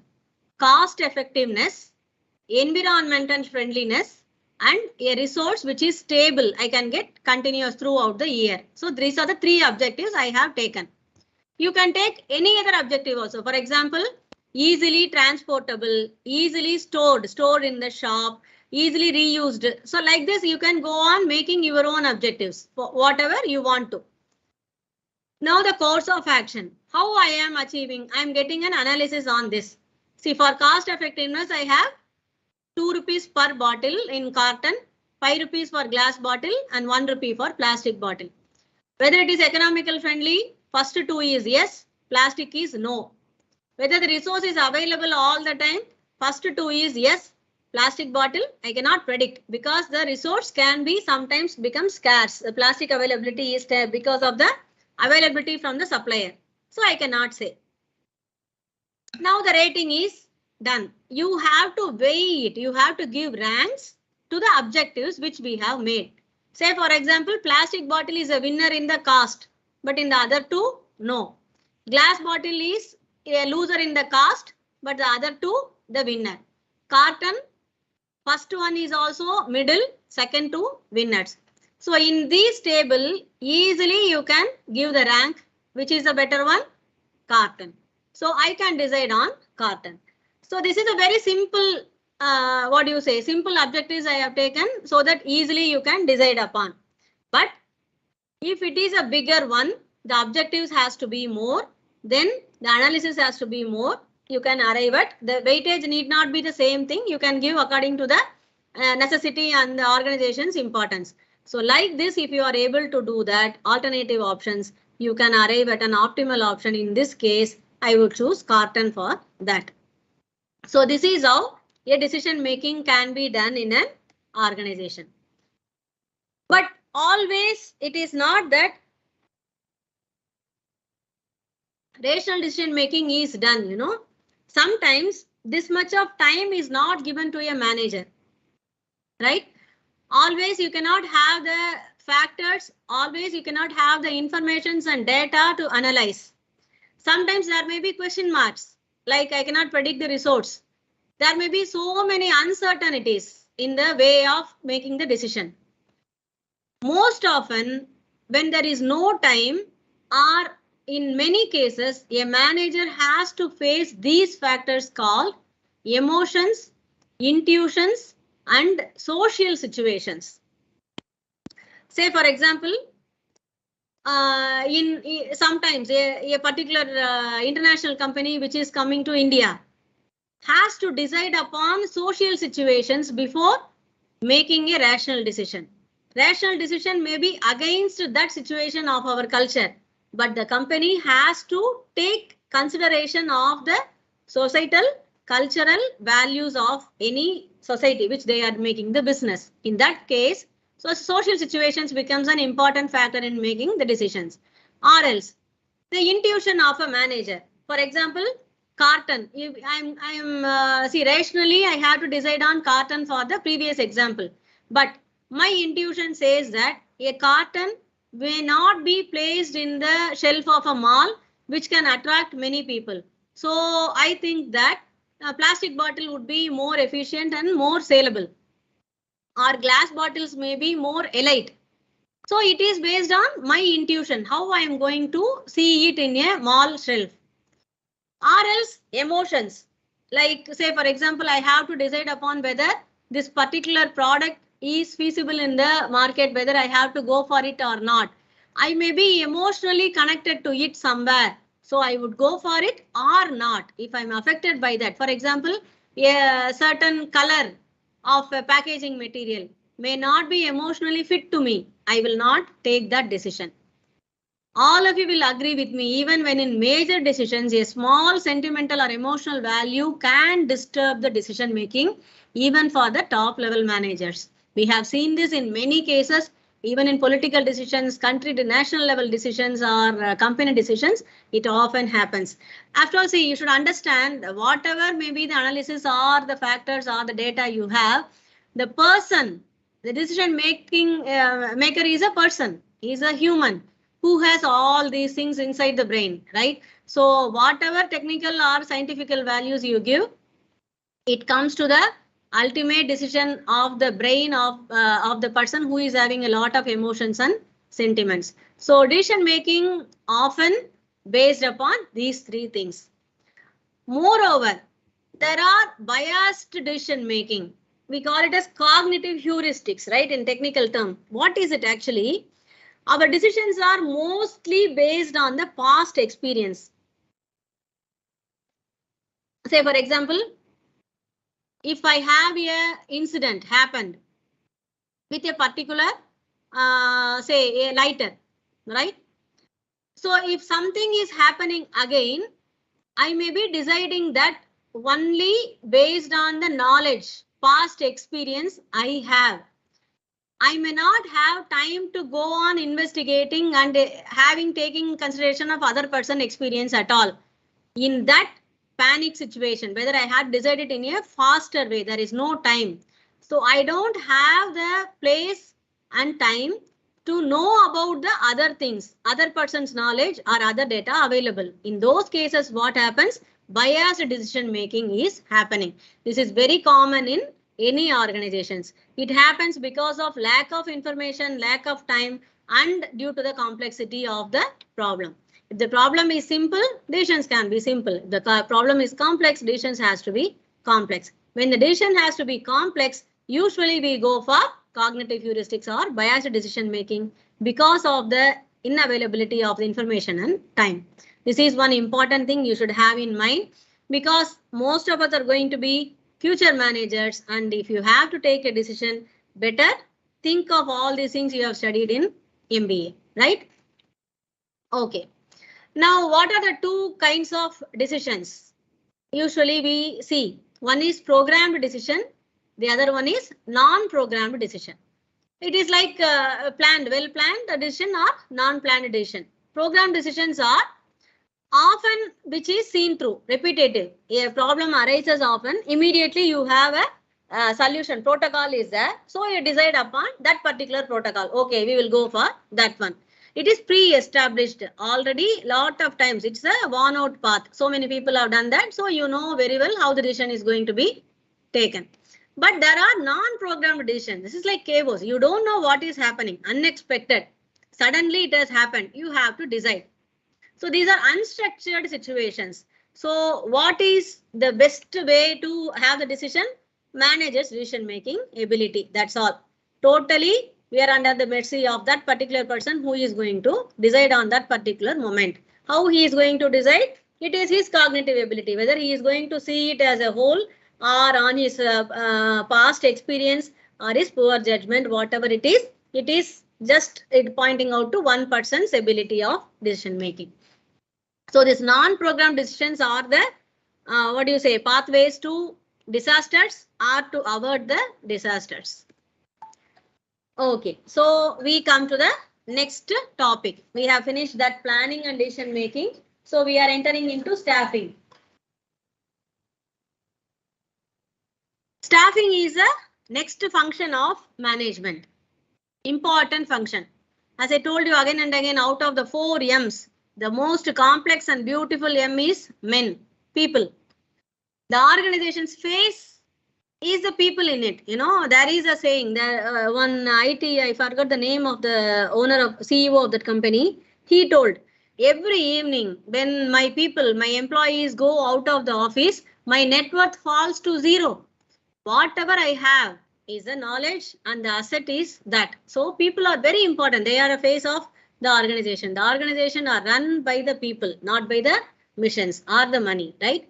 So staffing is a very important job of any manager. They have to take control of that. How the staff is in the organization, that is how the organization is going to be. So how the staffing is done? Staffing is nothing but selecting the right people for the right job at the right time. 3 rights, remember that. Okay, that is recruitment process. For that, if you have to select a right person to the right job, what is that you need to know? First thing, you should well understand the job. What is the job? Then only you can understand what is the necessity for the job. Then only you can find a person who is suitable for that job, right? So the recruitment process starts with that. What is the job you want? So well understand the job. What you make the, you classify the job. What is that? How, what qualification you want? What is the output you want? Where that person has to sit? All these things has to be defined properly. Then we go for recruitment. Recruitment is a process which is a, umbrella term. Usually recruitment, we make it as a synonym with interview, but it is not right. Recruitment is a umbrella term which takes in all the other parts of staffing, right?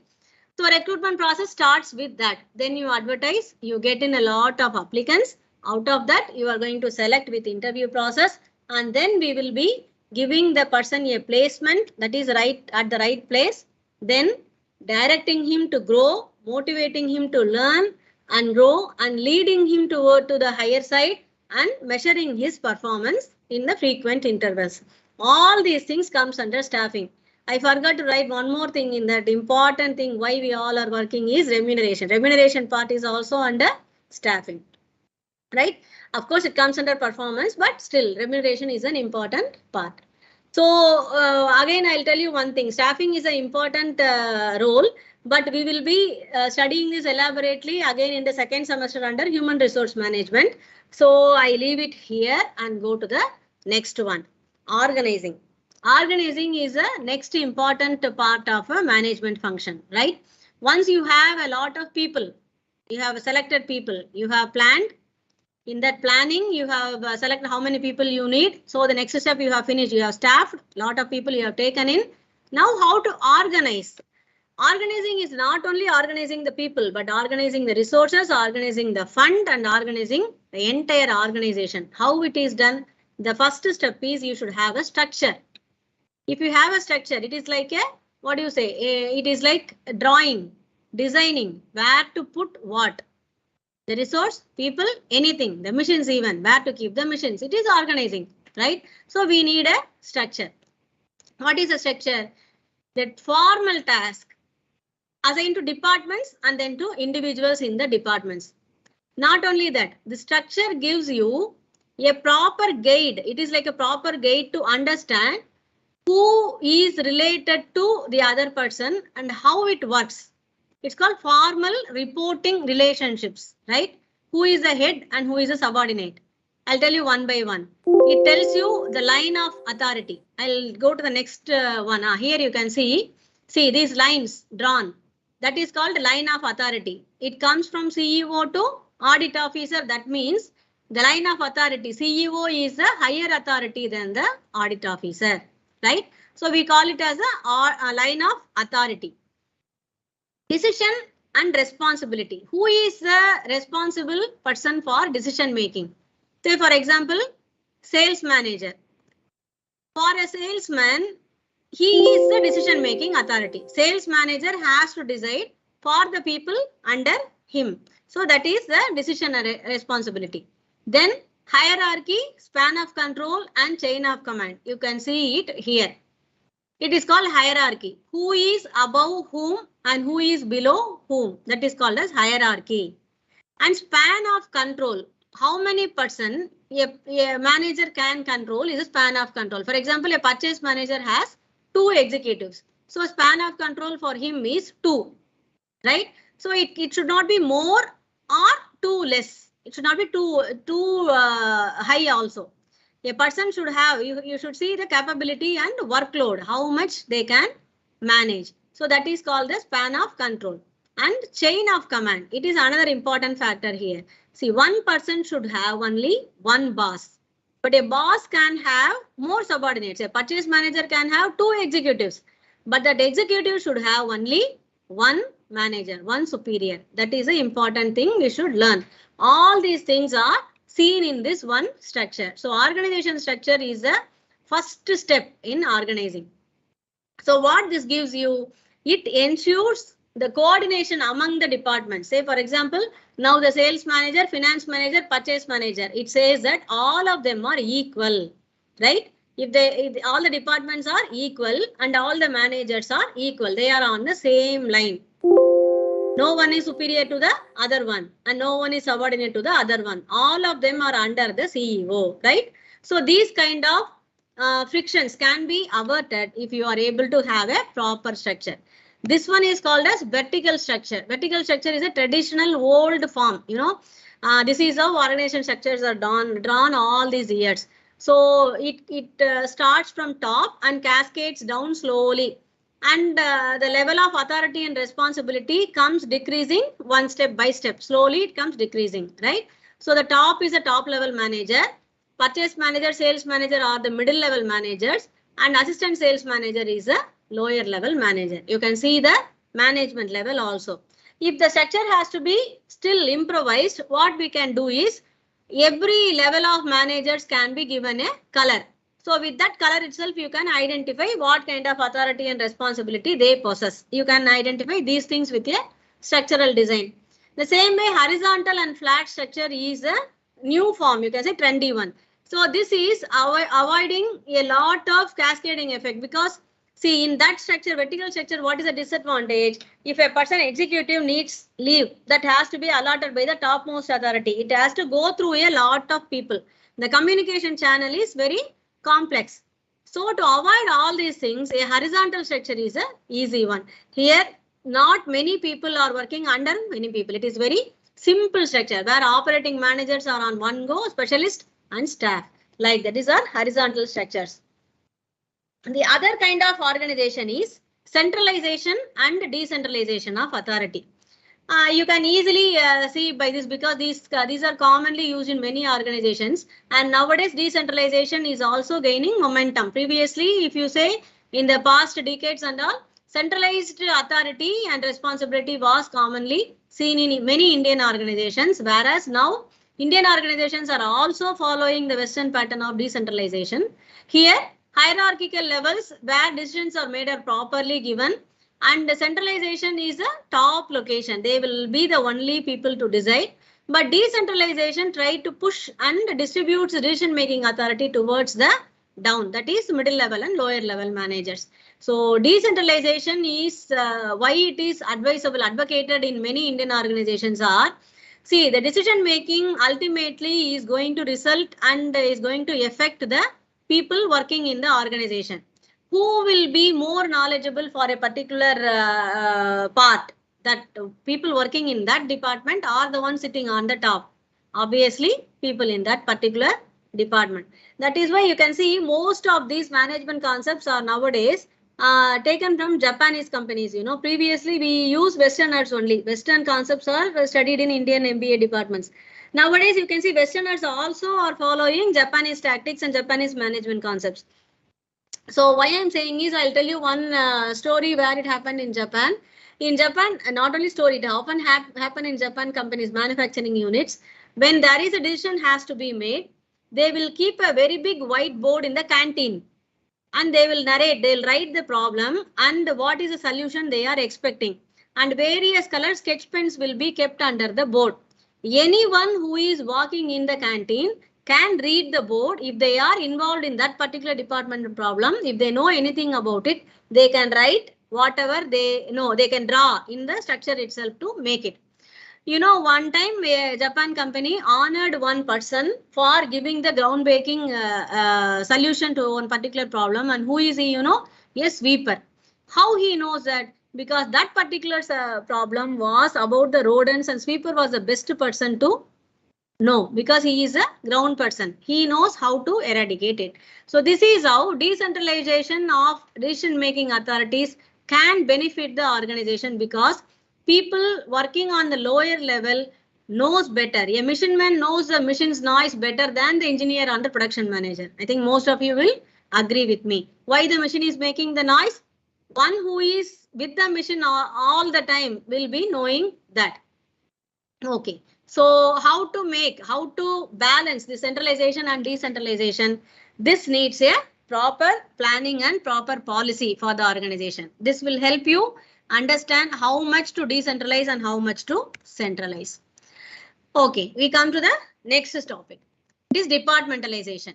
Every organizational structure should have departments. How the departmentalization is done? It can be vertical functional approach based on the functions, as we have seen in this structure. I'll show you here. See, purchase is a function, sales is a function, finance is a function. So this is a functional approach. We are making the structure based on the functions of the organization. Or it can be divisional approach. The divisional approach is which you can based on the other things like product. For example, see a company who is having like Tata, who is a conglomerate we call salt to software. Okay, Tata have a salt company also, software company also. So they can have a divisional approach, a product base. In the company Tata Salt itself, a product based approach they can have, like Crystal Salt 1, and iodized salt, and like that they can have product based or geographical based. Say for a company where a lot of international branches are there, they can go for geographical based hierarchy. So for one country, one structure. So how the country will be controlled by the headquarters in another country will be drawn. Or it can be customer based. For example, if a company is serving clients in various countries, so you can have a project for that particular client and a hierarchy can be devised for that particular customer. Or it can be team based. If you are having many teams working for a project, it can be a team based organizational structure. So these are all the different kinds of departmentalization. There is a hybrid structure, we call it, that is traditional and the new approach. Hybrid structure, that is a matrix structure, which is a very popular one. I've given you an example. It comprises of both. Like usually in traditional structures, we used to say there cannot be two bosses for one person, but a matrix structure allows two bosses, right? So you can see in this particular example, a company, say for example, a construction company which is building flyovers in 3 cities of India, Mumbai, Delhi and Chennai. So there are 3 project heads stationed at one city. A Mumbai flyover head will be taking care of the Mumbai flyover, and the project head in Delhi, that Delhi, like that 3 projects are going on. But the company is run by one president, right? And there are 3 people working under the president in the headquarters. One is for marketing, sales and research, right? So in this case, you can see the executives working for marketing will be reporting to the VP marketing as well as the project head in Mumbai. So they will be like working for the project in Mumbai as well as the headquarters. The same person can be helping for the Delhi project also. So it is like a matrix structure. You can blend in both the structures, traditional and the new structures together.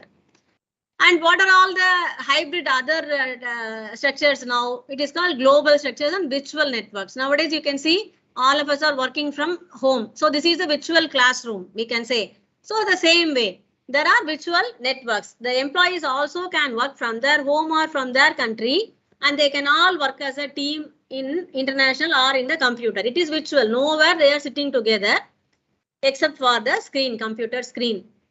What is the advantages of these things? These are now very trendy. This is last 5 years we are witnessing mostly virtual networks only. What are these structures? They are very flexible. You can change anytime, highly competitive. But disadvantages are also heavy. We are not able to solve these problems like lack of control. Like see, for example, now if it is in a class, I can look at you. I can see what you are doing, whether you are listening or not.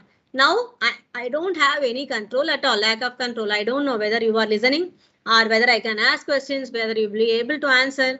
Lack of coordination. One person is in one time. Say the GMT is different in US and in India. If there are 2 team members in US and India, the midnight will be the morning time here. So the lack of coordination is tend to happen in virtual networks. That is what these things are. The other kind of departments are task forces and teams. Usually you can see the task force in police. Often they are used to make for any one particular case. It is exactly the same in any organization.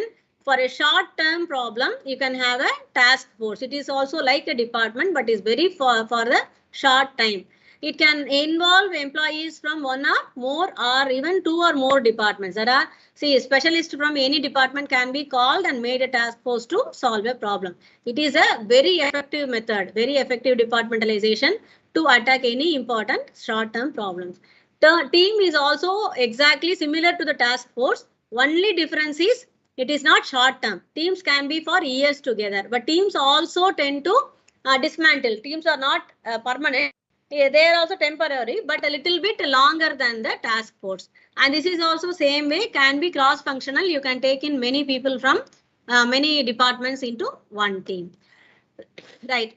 So we are at the end of the session. It's 4 o'clock already, and from morning you people are listening to classes, so I can know the problem you are facing. So before winding up and saying bye, I would like to give you a case study, and I would like you to go through it.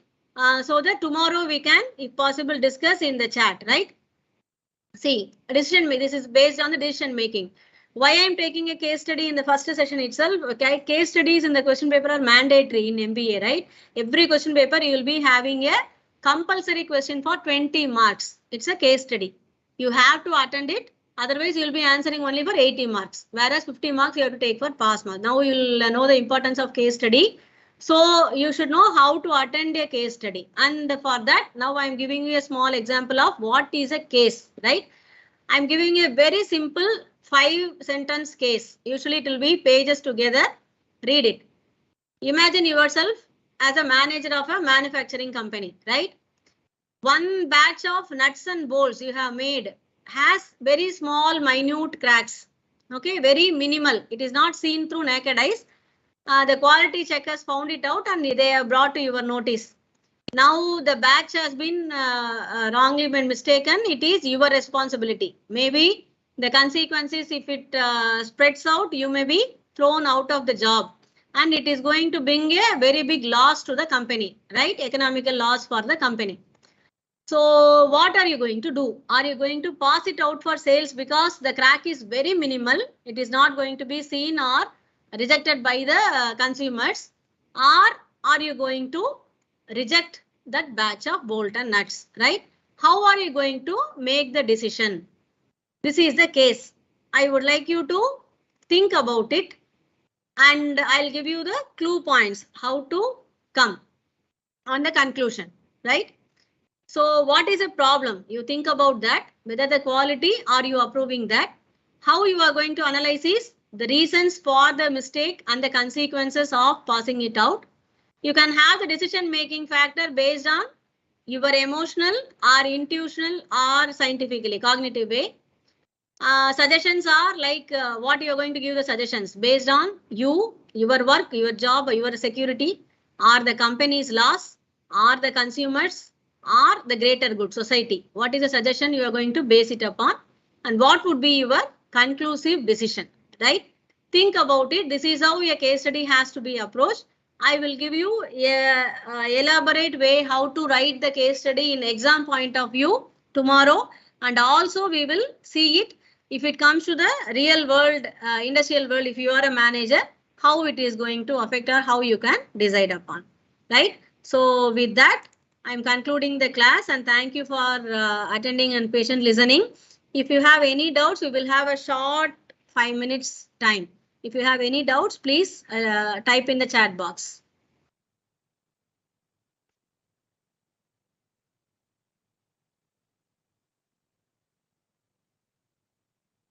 Or anyone, the mic is enabled. If anyone has to ask questions also can ask. One person has asked, ma'am, can you please provide PPT? Yes, this will be uploaded in the website in the student zone. You can take it as you can see the previous PPTs. Ma'am, can we get this video on website? Yes, this will be it's recorded. It will be uploaded in the channel, YouTube channel. Okay. Thank you.